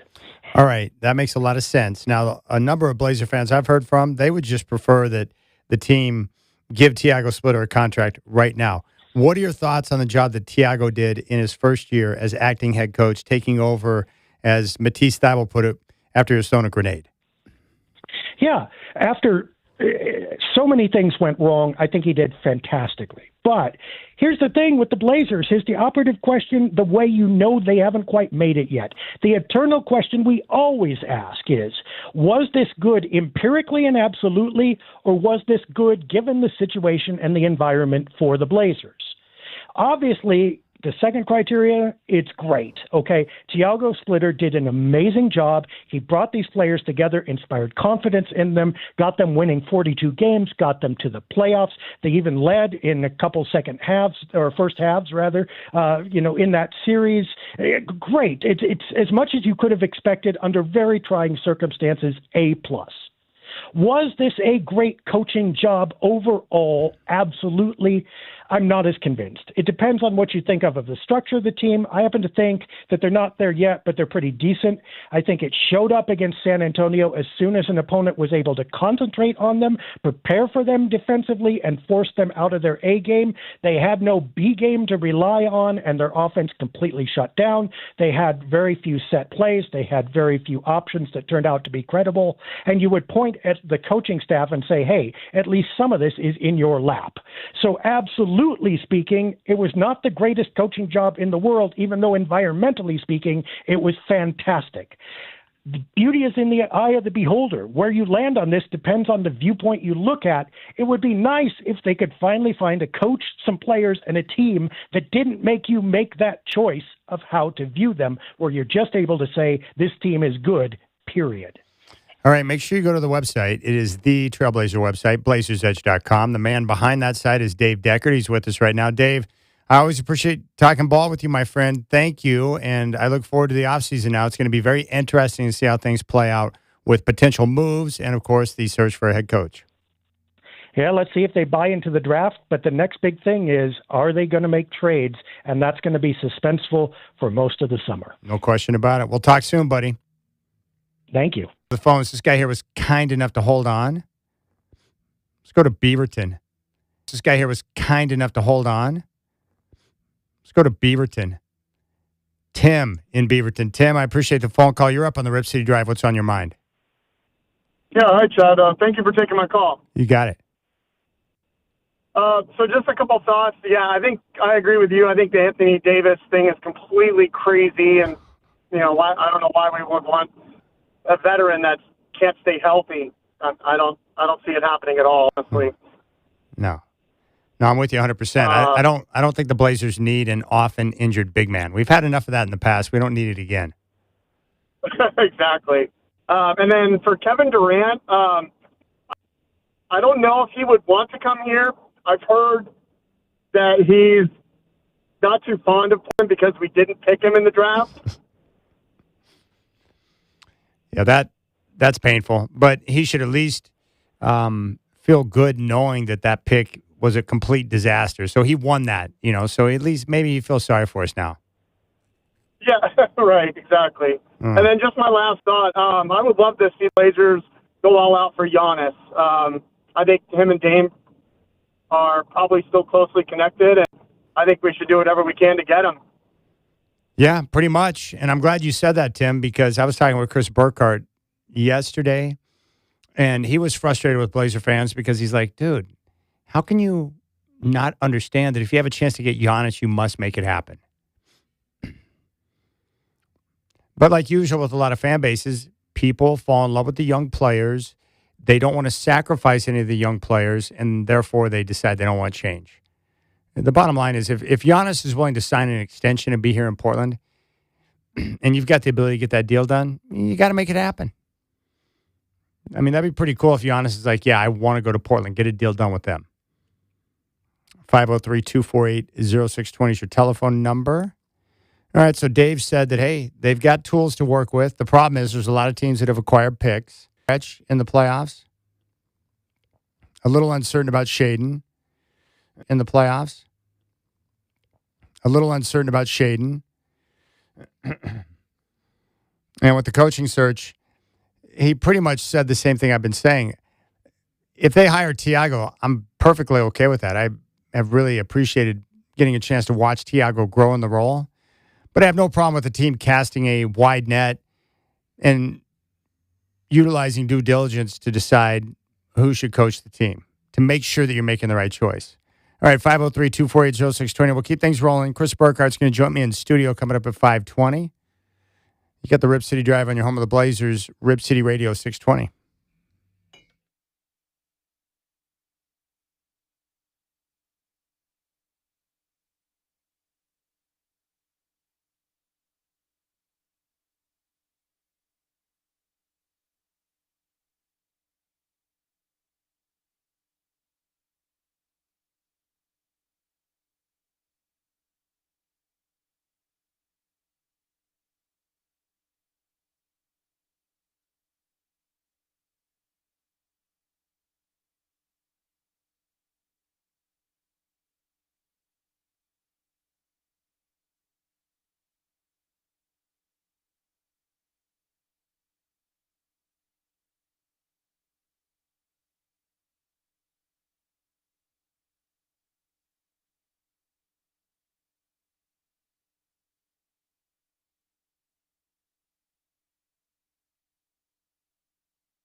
Chad Doing here for Forest Hills Golf Course.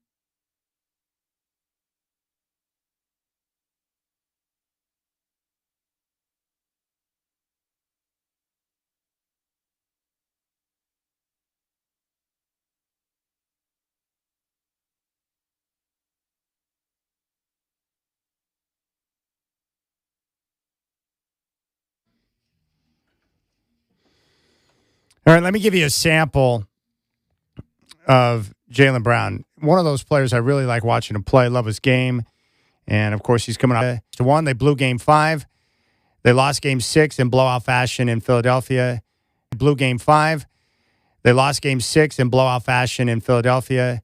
And then they got worked in Game 7 with no Jason Tatum. And I told you, who was it? Jason Tatum said something really disturbing after game number 4. You never want to hear your superstar and one of your leaders say this in a playoff series. And I'm paraphrasing here, but basically he said, we're up 3-1. We've got 3 games left, and all we have to do is win 1 game. Wrong answer, Jason. What he should have said is, we're up 3-1. We're going to go back home and close this out in Game 5 so that we can get rest before round number 2 against the Knicks. But they took their foot off the gas, and Philadelphia behind Joel Embiid caught fire and got the job done. And one of those players that I love watching is Tyrese Maxey. He is just a bad, bad boy. Love watching him play. Great player. Really quick with the basketball in his hands. Great shooter. He was terrific in Game 7. And I got to give props to Embiid. And the problem I have with Embiid is what I have with Kawhi Leonard. Can't depend on him because of their health or lack thereof, taking a lot of nights off. It's like, come on, man. You're a superstar. I want to see you play. But he stepped up mid-series and took over. And he even got battered in game number 7, but he was hobbling to get up and down the floor to help his team win. So I thought that was a gutsy performance. Tyrese Maxey is terrific. And I thought VJ Edgecombe was nice. And they'll provide a stiff test to the New York Knickerbockers. That's going to be a good series. That's my favorite series coming up in the semifinals, I would say. But here's Jaylen Brown. And I love Jaylen, but sounded a little bit butthurt after the loss. Keep in mind, he went on Twitch less than 48 hours after the loss and started throwing everybody under the bus. But here he is on the podium after Game 7 on Saturday. It was tough, and B put a lot of pressure on us, like on all our bigs and our guards. Like, you know, we didn't really have an answer for him. We tried a bunch of different things, and he's a big body. And he just, he also was flopping around. He got some extra calls and stuff like that, and they rewarded him for that. But, that's the league that we're in. So, that's all I got to say. It was tough, and B put a lot of pressure on us. All right, there you go. There's Jason Tatum, and he's complaining about Embiid being a flopper. And he's right. Embiid flops. He flops a lot, but there are a lot of stars that do it. And if you're Jaylen Brown, you should probably think about flopping a little bit too. Now, I'm old school, and that's why I respected Kobe so much, because he said when he sees that kind of stuff go down, he just is like, where are your balls at? I prefer that approach, but if the officials are going to continue to call it, then utilize your abilities to your advantage and get to the foul line. Now, he didn't stop there. When he went on Twitch, he got crazy with it and talked about an agenda. Like, this is pretty crazy. He'll probably get fined for this, but take a listen to Jaylen Brown on Twitch talking about the officials having an agenda against him. It's dead last in getting calls. And I was vocal about it. I got thrown out some games or et cetera. And they keep saying like this push off and this stuff like that. You know how many players do that? That is such that's the common play, a basketball play. Every player does it. So why are you targeting me? It clearly had an agenda. Like maybe because I spoke and I was critical of the refs in the regular season. So how they responded. Like we gonna call every. You're gonna lead the playoffs in offensive fouls. That's how that was the response from the officiating crew. You could clearly tell. And I've actually spoke to some refs and they said it was agenda going into each game. So anytime Jalen brings his arm up, just from reputation, just call it. Like, but Paul George does the same thing. Jalen Brunson does the same thing. Shit, I can go down the list. It's a basketball play, whether y'all believe it or not. You know what I mean? Everybody does that when you drive, especially if you got bodies on you. But Philly took advantage of it, and they took advantage of the officiating, and it cost us to some degree. But I've been doing it all regular season, not a problem. And now all of a sudden, it's offensive foul every time. You better keep that same energy with everybody else. That's pretty serious right there from Jaylen Brown. Said that he had talked to some officials who told him there was an agenda against him in the series. Now, I'm not here to defend the NBA officials. I think they stink at their job. And the lack of consistency night to night, game to game is brutal. And that's why I've always told you that I just go into every game now assuming the officiating is going to be hot garbage. So when it is, I don't lose my mind. It used to really bother me. Now I don't care. It's like, yeah, they suck. The league doesn't care. They stink, and it's not getting better, so I just have to let it go. But to suggest that there was an agenda against him, that's a pretty serious allegation. So who were the officials you were talking to that told you this was going to happen? And if that is the case and there was an agenda against you, why aren't you calling for an investigation to figure out how this could take place? But I don't think that's the case. I think what happens is sometimes guys get frustrated. They're speaking loose lips on Twitch, and you end up saying something crazy like that. And there you have it. The Celtics get bounced out of the first round. It's a pretty bad loss. They were supposed to win. They were considered a title contender. But I just look at it very simply that, this year was gravy in terms of what they were able to accomplish. They weren't expected at the beginning of the year. I'm sure they didn't think they were going to truly compete for a championship. Let's just get through the year, play the best basketball we can. We'll get Jason Tatum back, and then we'll be fine the following year.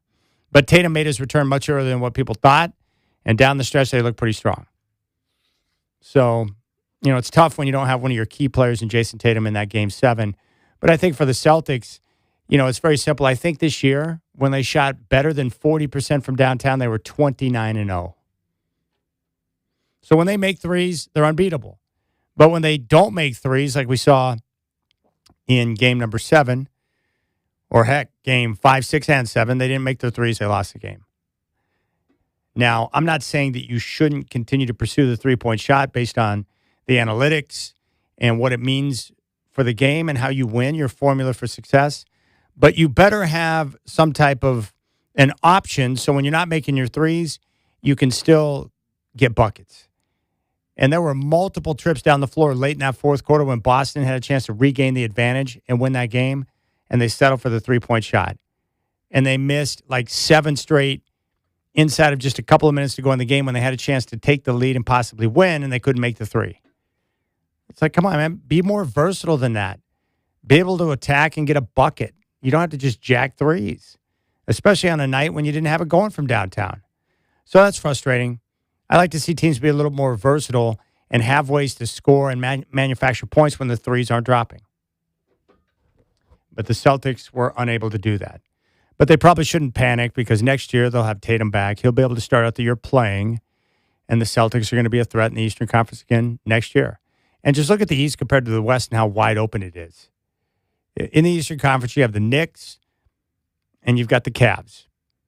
Now, the Knicks could definitely come out of the East. I think the Cavs have some of the tools. I thought the Cavs were legit contenders about midway through the season, and then they kind of stumbled a bit down the stretch. But that's going to be fun to watch. Now, the Detroit Pistons, they've got home court advantage throughout. They have the best record in the East. They could definitely get to the finals. But what I struggle with watching them right now, when it comes to the half-court offense, they don't have a lot of guys who can score or create outside of Cade Cunningham. And so when they face a good defensive team that matched up well in Orlando, they struggle to find points. Great comeback in game number 6. I'm surprised they were able to do it down 22 at halftime, but they came all the way back to win that game. So we'll see if they can find more consistency offensively in this series against the Cavs. All right, we'll keep things rolling. Chris Burkhart's going to join me in studio at 5:20. Hope you're enjoying your spectacular Monday afternoon. It's awesome outside right now. 503-248-0620 is your telephone number. You got the Rip City Drive on your home of the Blazers, Rip City Radio 620.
All right, what's going on, my friends? Now 5 o'clock. We have NBA action. Get ready to tip off on NBC and Peacock. Sixers are in New York to face the Knicks. Game 1 of their Eastern Conference semifinals. New York favored by 7.5. Coming up at 6:30. Game 1, Western Conference semis. Timberwolves and Spurs from San Antonio. Anthony Edwards around and warm up, but it looks like he's going to play. Chris Burkhart's going to around and warm up, but it looks like he's going to play. Chris Burkhart's going to join me in studio at 5:20 to get his reaction to Trailblazer exit interviews. The Pistons have extended J.B. Bickerstaff after their win over the Magic. Jamal Mosley's been fired by the Orlando Magic. And from the NFL, the Packers have signed Tyrod Taylor to back up Jordan Love. More of the Rip City Drive with Chad Doing coming at you right now.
All right, may the 4th be with you.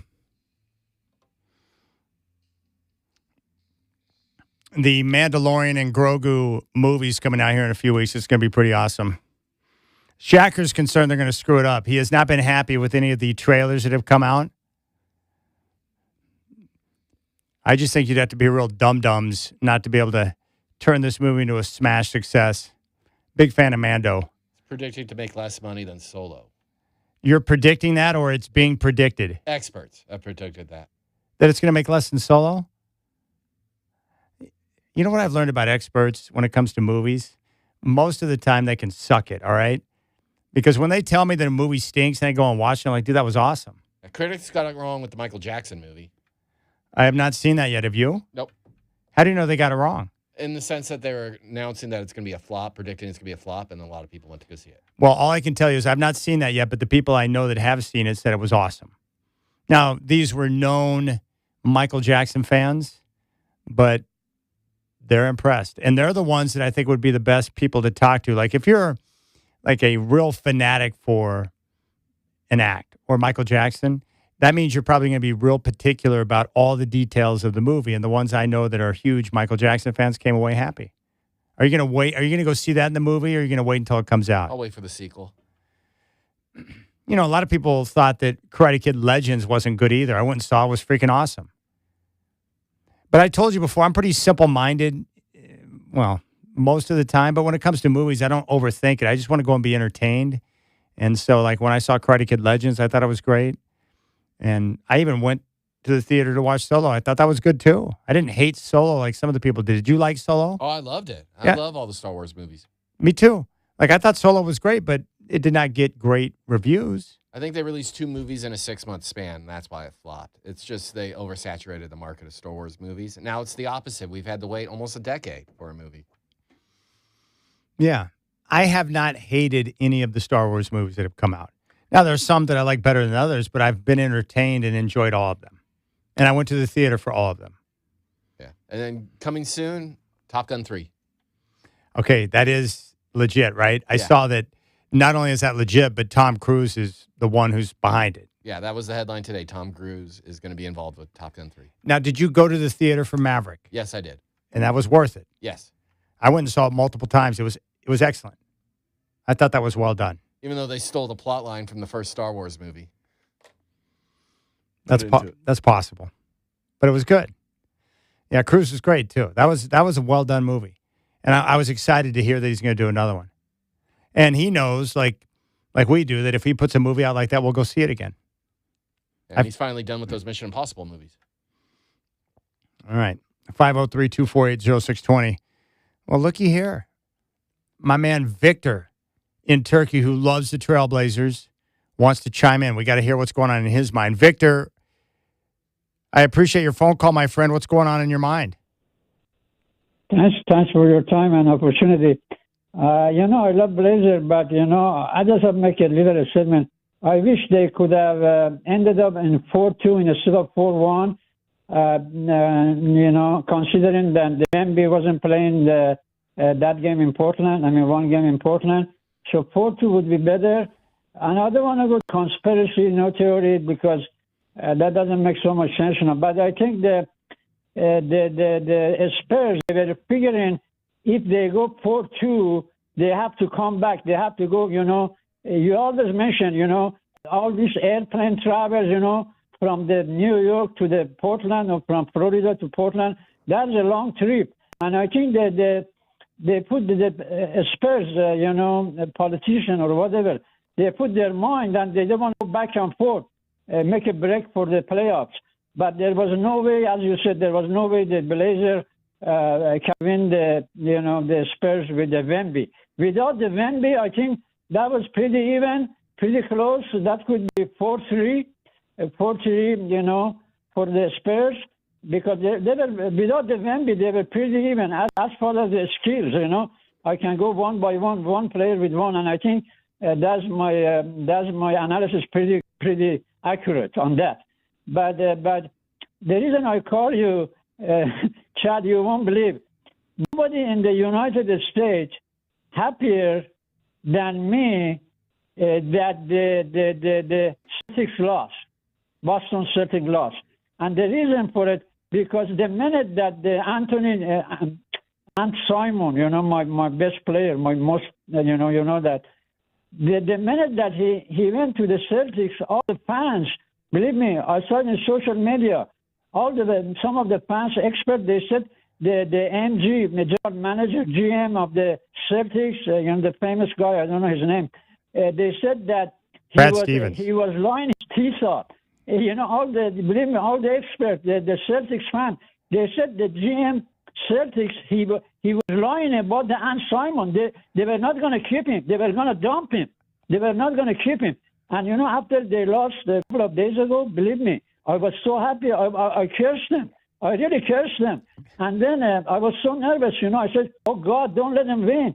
Anthony, after, believe me, maybe you didn't see that chat yesterday, all the social media came on and they put a RipCity, the guy in the RipCity, he put a picture of Ant Simon and he said the Celtics would regret that. The Celtics would regret that they didn't keep him because they had a chance, to beat the 76ers. What do you think about that? Well, I tell you what, they could have used Anthony Simons on the floor on Saturday in Game 7 when they were bricking all those threes in the fourth quarter. Yeah. Yeah, if they give him, I think they only had like a 30% of the 3-point line, about something like 30%. They missed a lot of threes, right?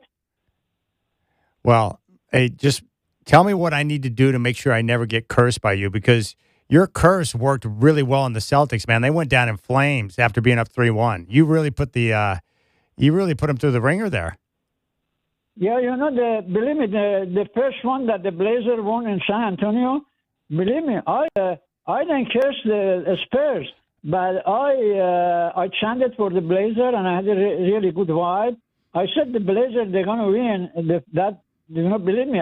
And then I called the Chris and I said, I was so excited. I said, man, look, my energy, stuff like that. So I'm hoping next year, Blizzard is going to come back if they get a good draft or something, and they're going to come back and they're going to revenge all these losses with all this team that they lost. Well, I hope so. And as I said, I hope so. Now, hey, are you responsible? Did you curse Victor Wembanyama? Is that why his head hit the floor and he got concussed? I did. Okay. There is I'm telling you the truth, man. You won't be, because I'm an old culture. I'm from Middle East, okay? Turkey is in Middle East. We all believe, well, that's a heritage, that's kind of a DNA. We believe in curse, all the voodoo, this thing. But, that I don't like the Wemby. Maybe you don't like it either. I don't like, he's kind of a sissy, like a French. I Chad, I was in France before I come to U.S. I was in France. They treated me like garbage. They wouldn't speak English. Believe me, I was in Paris, in Paris, France, and I was trying to talk in English to some people, and they give me finger. I said, what? They give me finger. I said, they said, parlez-vous français, parlez-vous français, you speak French? I said, no, I speak English. They are really, kind of I don't want to say bad word. They're really, I don't want to say F word on the radio, but they are really kind of sassy. They are very different. I don't like the culture over there. No, they've been known for years to be soft, and then when you go to visit them, I have been told that they're very stuck up. Yeah, I mean, they don't treat it right, and they think the French language is number one in the world. Come on, man, I mean, they have half of the Canada, they took half of the Canada. They don't want to speak English, but I don't like the Spurs, Chad. I don't like them. They are really, the words, you better describe them better than I do, No, they annoy me. No, I'm annoyed by the Spurs. I've been annoyed at them for a long time. I still hate them for the Sean Elliott Memorial Day miracle shot. That bothered me. They swept the Blazers out. They got incredibly lucky after Greg Popovich fired Boner Hill, the head coach, and took over. They got Tim Duncan. They won a bunch of championships, and now they freaking luck out. And they get, sweet young players, including Wemby in the draft. Yeah, they're an annoying franchise, 100%. And mostly because I'm jealous that they got all those good players in the lottery, and we didn't. The Blazers one number off from getting Wemby, and the Spurs get Wemby, and the rest is history. Yeah, I hate that. I do. I'm very petty. Yeah, you said if we get a Wemby, if we had a chance, if we got a Wemby, we could have go to the final. We could have gone to the final. Well, of course. Yeah, Wemby's great. And also, I know Greg Popovich is a great coach, but he annoyed me too because he always had that cranky old man act. It got tired. So, yeah, everything about him is annoying. And they're a really well-run organization, too. And I don't like that either. Chad, tell me about the next the trade. There are lots of information about the Denver, some of the Denver Nuggets players. It was on the social media. Yeah. So what I've seen in regards to the Nuggets, Victor, is they're going to keep David Adelman. So fans are upset about that because they want him fired after they got upset in the first round. And you want to talk about a team, like the Celtics had a bad loss, but they didn't have Jason Tatum in game number 7. And they were a year ahead in their transition coming off the Tatum injuries. So it's bad, but not like the Nuggets. The Nuggets were considered a legit title contender. They came out and got manhandled in game number 2 after giving up a 19-point lead in the first half. And then after the game, they got called out by Jaden McDaniels for being soft. He said that everyone on the team was a bad defender. He named them by names: Aaron Gordon, Jokic, Jamal Murray, all the bad defenders. And the Nuggets had zero response to that. They went out in games 3 and 4 after his comment. Playing a game in which they have a chance to win to get back home for a game 7. No Dosunmu. Game in which they have a chance to win to get back home for a game 7. No Dosunmu, no Anthony Edwards, and no Dante DiVincenzo. So 3 critical players are out for the Timberwolves, and the Nuggets couldn't do anything. And Jokic had a bad game 6. It's a disaster. And I didn't like David Adelman's response to the series, to the comments from McDaniels, none of it. So now what the Nuggets are going to do, they're going to keep Adelman, but they're looking at possibly just retooling everything around Jokic. Jokic is someone you keep. He's an MVP, great player. But what I've seen is a potential deal where you could get maybe Aaron Gordon in Boston in a package surrounding Derek White. But they may look to blow it up because what they have right now is probably not good enough to do it again. And you want to try to capitalize or maximize those years you have with Jokic. And he's probably going to age well because he's been remarkably healthy and his game is on the ground. So you got plenty of time with Jokic, but they're going to have to look to retool. And that means they could look to move everybody outside of Jokic. But I would think Aaron Gordon, because of his lack of availability, a team like Boston could utilize a guy like Gordon. And the Nuggets, in return, could get more versatile. So we'll see what happens. All right, 503-248-0620 is your telephone number. I love Victor, and no one loves Aunt Simon more than Victor in Turkey. And you just heard him. He put a hex on the Boston Celtics. He cursed them. And they lose a 3-1 series lead and get knocked out in the first round. He also put a curse on the Spurs and nearly got the Trailblazers a series victory, but the problem is they were just too good. And Wemby got concussed in game number 2. All right, Chris Burkhart's going to join me in studio coming up next.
All right, like usual, Chris is being an a-hole right now.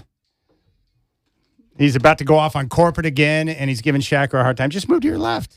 I wasn't giving him a hard time. I was trying to get the... Once we get into the segment to come in with his remote to change the channel, Shacker, once we get into the segment to come in with his remote to change the channel to 8, they got the TV working today, but this freaking remote doesn't work. So I can't change it to basketball. The remote doesn't work. The button doesn't work here on my on-off mic. I got to move to my left. Your speakers sound like you've been blasting heavy metal for 3 decades, and they don't work. So thought we were in the new studio. There we go. And it works. That remote that Shacker just brought in works. We're going to be able to put the basketball game on. What a concept. Just 1-8, my friend. That should do it. There we go. Sixers and Knicks are now on the screen here in the studio. Ooh, Thank you, look at Michael. I appreciate that. Gosh, what a train wreck here. And the construction that's going on is wild. The guys out there are blasting Bad Bunny. They are partying out there. It's party time right now. But it's going to look nice. I just can't believe how quickly they can turn over a building. It's a pretty rapid process. They're doing pretty good out there. What's up with you? You know, we're surviving, baby. We're surviving. We're about to get right back into the thick of championship, season here at the OSAA. So everyone's like, oh, Blazers are done. You might get a break if you only knew. Yeah, that's not the way it works in your world. I want you to hear from Jaylen Brown. This is pretty wild to me, but on his Twitch, he decided to go off on the officials and talked about an agenda being in play against him. It's dead last in getting calls. And I was vocal about it. I got thrown out some games or et cetera. And they keep saying like this push off and this stuff like that. You know how many players do that? That is such that's the common play, a basketball play. Every player does it. So why are you targeting me? It clearly had an agenda. Like maybe because I spoke and I was critical of the refs in the regular season. So you know how they responded. Like we gonna call you're gonna lead the playoffs in offensive fouls. That was the response from the officiating crew. You could clearly tell. And I've actually spoke to some refs and they said it was agenda going into each game. So anytime Jaylen brings his arm up, just from reputation, just call it. But Paul George does the same thing. Jalen Brunson does the same thing. Shit, I can go down the list. It's a basketball play, whether y'all believe it or not. You know what I mean? Everybody does that when you drive, especially if you got bodies on you. But Philly took advantage of it, and they took advantage of the officiating, and it cost us to some degree. But I've been doing it all regular season, not a problem. And now all of a sudden, it's offensive foul every time. You better keep that same energy with everybody else. There he is. That's Jaylen Brown. He might get fined for that. It's pretty aggressive comments about an agenda being set up against him. I'm sorry, Chad. I'm having a hard time engaging here through the tears that are rolling down my face because of how bad I feel for Jaylen Brown. This is so annoying. This is so annoying. Every single team has done this through this playoff. Oh, the officiating, they were out to get us. That's why we lost game 3. Oh, but the officiating was suddenly leaps and bounds better in game 4. Oh, no, it wasn't, because now the other team is complaining that officiating cost them the game. Just stop with that nonsense. I know. Why not just point the finger at your play? They couldn't hit the broadside of a barn from downtown in games 5, 6, or 7. And they had no answer for Joel Embiid, who simply annihilated them. They didn't play well in the final 3 games of the series. And I mentioned this before. I really was troubled after game number 4 when they were talking to Jason Tatum. He was like, hey, we're up 3-1. We just got to grab one of the next 3. Wrong answer. You should say we're going back to close this out in game 5 at home. Yeah. And then we're going to get rest and move on. But the whole mindset, I didn't like it. I think they took their foot off the gas, and then he got hurt. And everything just came undone. And props to Joel Embiid, because I have not been impressed with his lack of availability throughout his career.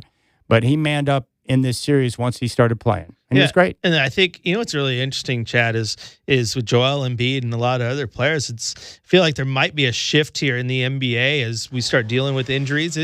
It's about being healthy for the playoffs. Like, I don't care if you don't hit the 65-game threshold. If I can have you ready for a playoff run, playing your best basketball, and you're seeing what happened there with Philly and having Embiid available to play. I would say of the series in the semifinals, the Knicks-Sixers is my favorite. Like, I'm looking forward to diving into this and seeing how it plays out. I hope it goes long. What other series are you looking at that you're excited about? Because the other one's like Oklahoma City is going to dominate the Lakers. That's a mismatch. I would expect San Antonio to handle Minnesota if Edwards is unable to be close to 100%. If he is, then maybe they can extend that series with their defense, and they got some guys who can give Wemby some issues. I just don't see a lot of compelling action out there outside of New York and Philadelphia. No, I think that's probably the closest one where there's going to be some good basketball, right? The San Antonio one is going to be interesting because Minnesota likes to play a physical, a little slower brand of basketball, and I think that's the type of thing that can really give San Antonio some fits a little bit, even though they think Minnesota's offense is straightforward, just like Portland's, which that's making the rounds too. But no, I'm with you. The Philly-New York one, because what makes that one intriguing here is Philadelphia wasn't supposed to beat Boston on paper, right? Yeah. And they did.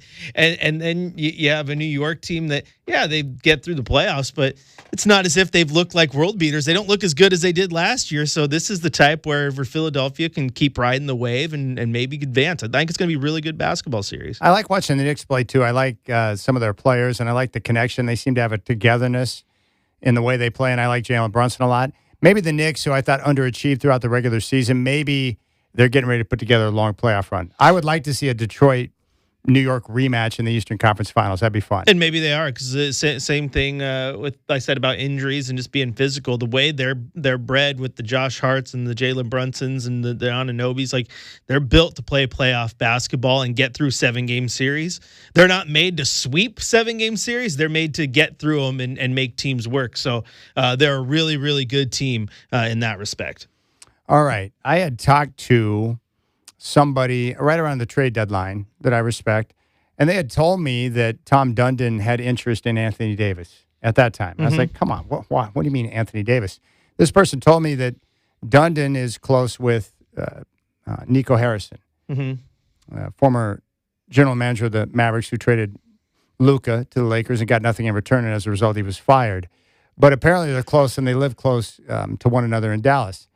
So, like a lot of these owners, they find someone that they trust, someone they know. And, of course, Dundon's trying to collect as much information on the NBA as possible. When I mentioned this to a couple of people, they're like, come on, man, that doesn't make any sense. And then we get the report from Jake Fisher that the Blazers indeed were pursuing Anthony Davis or reached out. That just confirmed that the person I had talked to obviously heard something or knew something that was going on.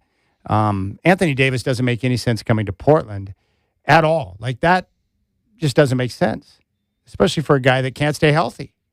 I mean, it does and it doesn't. The reason it doesn't is the same reason you just said and everyone latches on to. Can't stay healthy, okay? I'm not going to give away all my assets for that. Yeah. Now, if you can get that type of guy to come in and you don't have to mortgage the farm to do so. Yeah, I would take a flyer on that. For example, if you're getting off a Jeremy Grant and they say, hey, we want Jeremy Grant and Shaden Sharp and one of your pick, whatever it is. You take that risk because when Anthony Davis is healthy, he changes the game. And if, just like we said with Joel Embiid, if you're healthy at the right time come playoff time, that's the type of guy you want on the floor for you. Now, you're not mortgaging the entire future for a guy like that, but you definitely, I think, would want to have interest in a guy like that. And then it just goes back to the whole thing. That would be a massive splash for a team like Portland who is afraid to jump in the pool sometimes. Okay, you make a good point. What I would do if, let's just use a couple of players, for example. If you bring in Anthony Davis, or let's say the Celtics go out and make a move for Aaron Gordon, about being healthy for the playoffs. Like if I'm the Celtics, let's say they make a move for Aaron Gordon, I would tell him, like, look, we're going to put you on a schedule throughout the regular season where you're not going to play too many minutes. We're going to make sure you're rested. We just want you to be healthy come playoff time. Much how the Blazers found that right prescription for Robert Williams. And look at Williams. He was ultra productive in the playoff series against San Antonio. I would be okay acquiring a guy if you were going to have him on that type of schedule to know that he's going to be healthy come playoff time. And if you could do the same thing with Anthony Davis to where you don't have to play him large minutes throughout the regular season, but come playoff time, he's going to be healthy and available for the 25 to 30 minutes you're going to play him, then that's a different ballgame. And you don't need him to play 82. No. Especially if you didn't mortgage your entire future, and Jeremy Grant was not a massive part of your rotation probably moving forward. And you would have Klingon to play heavy minutes. Yeah, you're going to have Klingon. But here's the thing. You look at that series against San Antonio, and an Anthony Davis type, a 7-footer who can move, who can defend both the perimeter and in the paint, who's great. That's what you need to stop at Wembanyama. The whole Giannis Antetokounmpo thing too. That's the type of guy you need to go tit for tat with a guy like Victor Wembanyama to battle him and not give up too much. Those athletic bigs who can move around. So that's why you would be interested. Is Giannis like the perfect prototype to be able to match up with Wemby based on his length, size, athleticism, defensive prowess? Close to it. Yeah. There's not. I don't know if there is a perfect. Probably not a perfect one. You know what I mean? Yeah. But he's not going to get pushed around, and the ability to get out of the paint and block. That's the only thing that hurt Klingon in that series was the ability that once he's out of the paint, he gets blown by and he can't stay in front of people, and it hurt him in that series. Now, I'm with you in the fact that I think he will attack that very, very hard this offseason because he knows it's a weakness and he'll want to get better at it. But Anthony Davis is one of the best in the NBA on that side of the ball doing that specific thing when he's healthy. Yeah. Got to be available. But again, you understand that there's that injury risk. There's all this stuff that plays into. So if I want Anthony Davis, no, I'm not giving you Shea and Scoot and Jeremy Grant and 3 of my first-round picks. Absolutely not. But if you want to work that something makes sense for me and you, yeah, I'll take that call. Okay. Now, you reached out to me yesterday just frustrated in general with Trailblazer fans when it comes to the idea of going after someone like Giannis. What was going through your mind? I understand it. But the part that frustrates me with the Giannis conversation is people automatically get into the whole like, well, he said he wouldn't sign an extension, so why would you do that? You're not going to pull the trigger on that trade unless you know for a fact he's staying long term. You're not in the position for a rental. Very few teams are in those cases. Toronto was in position for a rental. It worked. They got a championship. Portland's not there yet. They got to build. Okay? But what frustrates me is that part. Let the GM handle that. Oh, he gets paid a lot of money. Yeah, you also got Denny and Dame who are going to be massive parts of your rotation who are getting paid pennies compared to the other stars.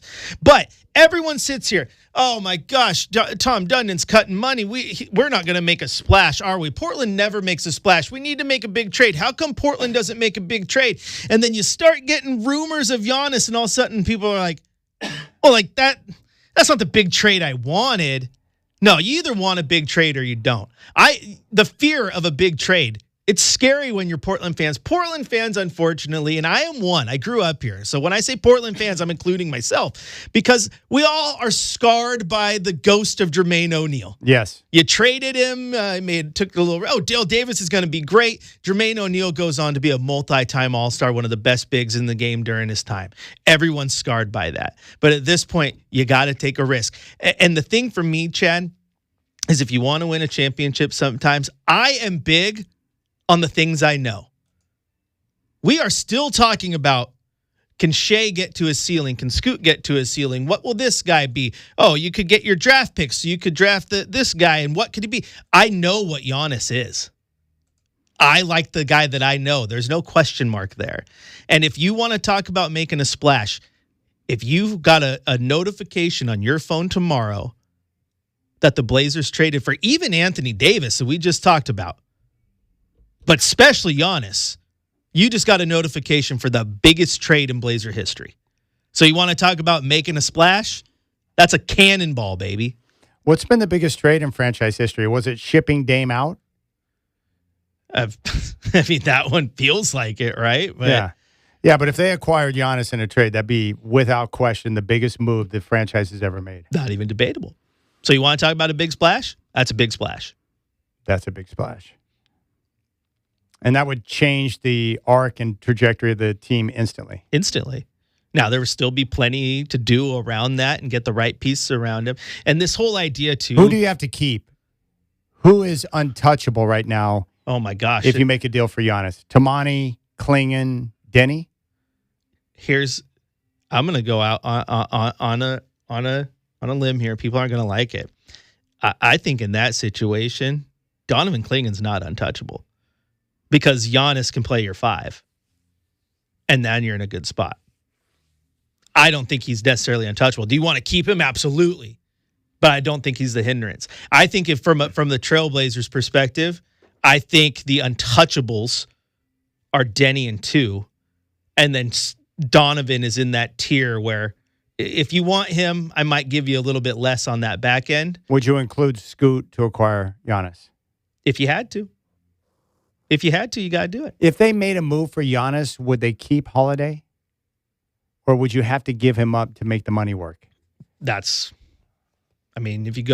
you're going Jeremy Grant, Shaden Sharp, and other, then you're gonna start getting close to a spot where it can work. The bad part is if you're giving away Shea and Scoot at the same time, that's painful to me.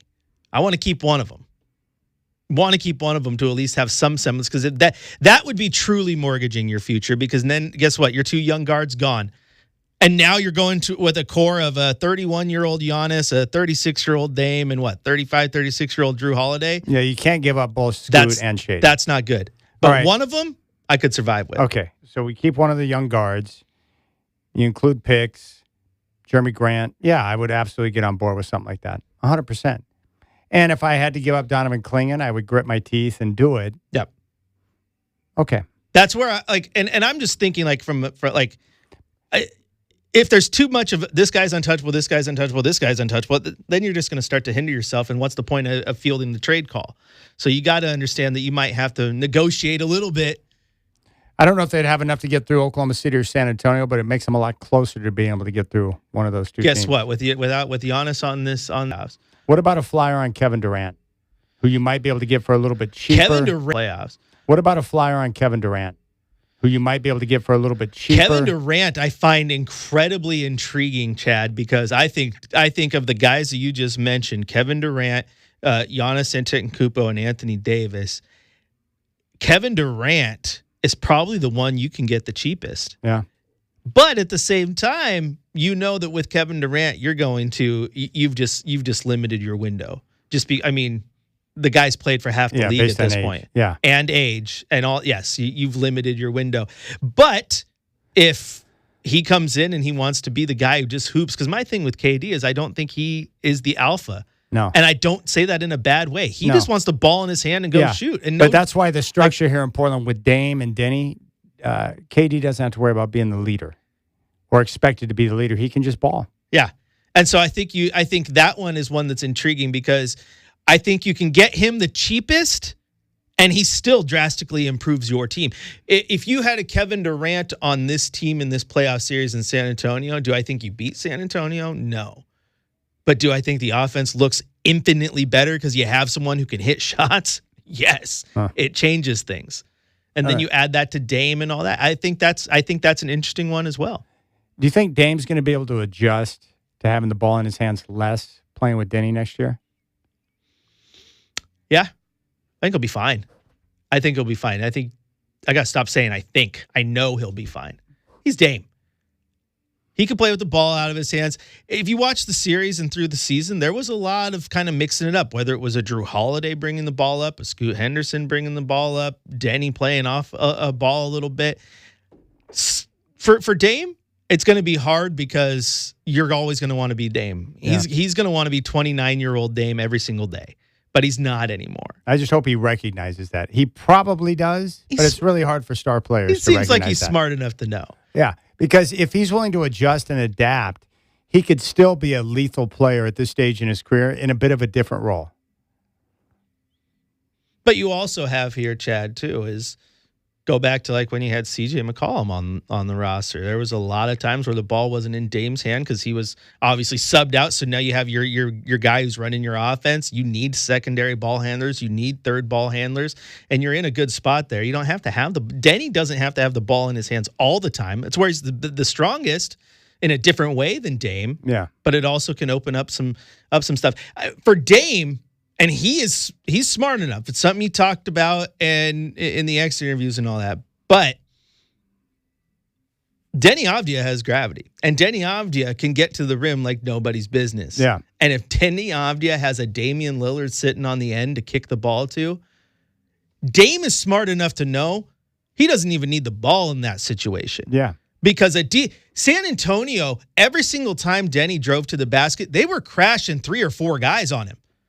Because they were going to say, okay, Matisse Thybulle, Tumani Kamara, Donovan Clingan, all you guys who are struggling like nobody's business to hit a 3-point, we'll let you take that. Yeah. But Damian Lillard out on the corner, that's what I'm saying. Damian Lillard up top, that guy's not crashing. So that ends up opening the lane for Denny, who gets to the rim if he gets fouled or whatnot, makes the bucket. And when they do crash, You get to kick it out to Dame. Yeah, and that's where he would become lethal because you can't leave him open. Yeah, and you look at let's look at Giannis for example for a second. This whole idea, Chad, that Giannis and Dame did not work is a false narrative in my opinion. They were 73 and 43 in games they both played. They both, as a duo for 2 consecutive years, averaged 24 or more points, both of them. 50-plus points per game, a great winning percentage with a very, very poor roster. The minute Dame got hurt, the wheels fell off in that playoff run. And then this year, the minute Giannis got hurt, you saw how bad that roster was. So if you could go out and get a Giannis and you did not give away a Denny and you still have the defensive capacities of Tumani and you're adding Dame and you have other pieces, you could put yourself in a good spot. But that's the whole other conversation. Even without him, just having Dame healthy, adjusting to playing with Denny, I think changes your offense. All right. Chris Burkhart's got Courtside Monday coming up here in a few minutes. What do you got coming up on the show, brother? Well, we're just going to break down this season, take a chance to go through the highs and lows and kind of grade it a little bit. And I grade things on a different curve. Who got Fs, who got As, who got Bs? We'll let you know. This year, a lot of people upset that they lost. Even, our boy Dave saying, ended on a down note. I don't think it ended on a down note because you and I weren't really expecting a playoff series, and that was phenomenal. This year, to me, a victory, and we're going to talk about it. All right, sounds great. Chris Burkhart's got Courtside Monday coming up. We'll keep things rolling here. Right now, the Knicks on top of the Sixers with about 2 minutes to go first quarter in New York, 26-21. You got the Rip City Drive.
All right, big thanks to Chris Burkhardt for joining us in studio. On top by 8, 33-25. Coming up at 6:30, Timberwolves. And Knicks on top by 8, 33-25. Coming up at 6:30, Timberwolves and Spurs. And it looks like Anthony Edwards is going to play. And a long layoff for San Antonio, nearly a week after closing out the Trailblazers last week. So we'll see how things shake out there. 503-248-0620 is your telephone number. Yeah, that's going to be fun. Good move by the Packers getting Tyrod Taylor as well. He'll provide some leadership there, and if Jordan Love gets hurt, he's someone that can step in and help you win football games for a period of time. And anytime you have a chance to work with LaFleur or any of these young offensive minds, McVay, it's probably going to work out well for you. That's why I'm excited to see the change for Kyler Murray. Going to Minnesota and getting a chance to work with one of the best offensive minds in the game.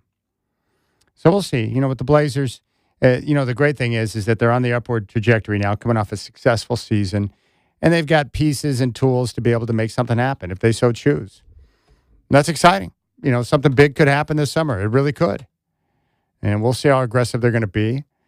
I don't think they're going to make a big move just to make a big move. They want it to make sense based on their culture and what they're trying to build.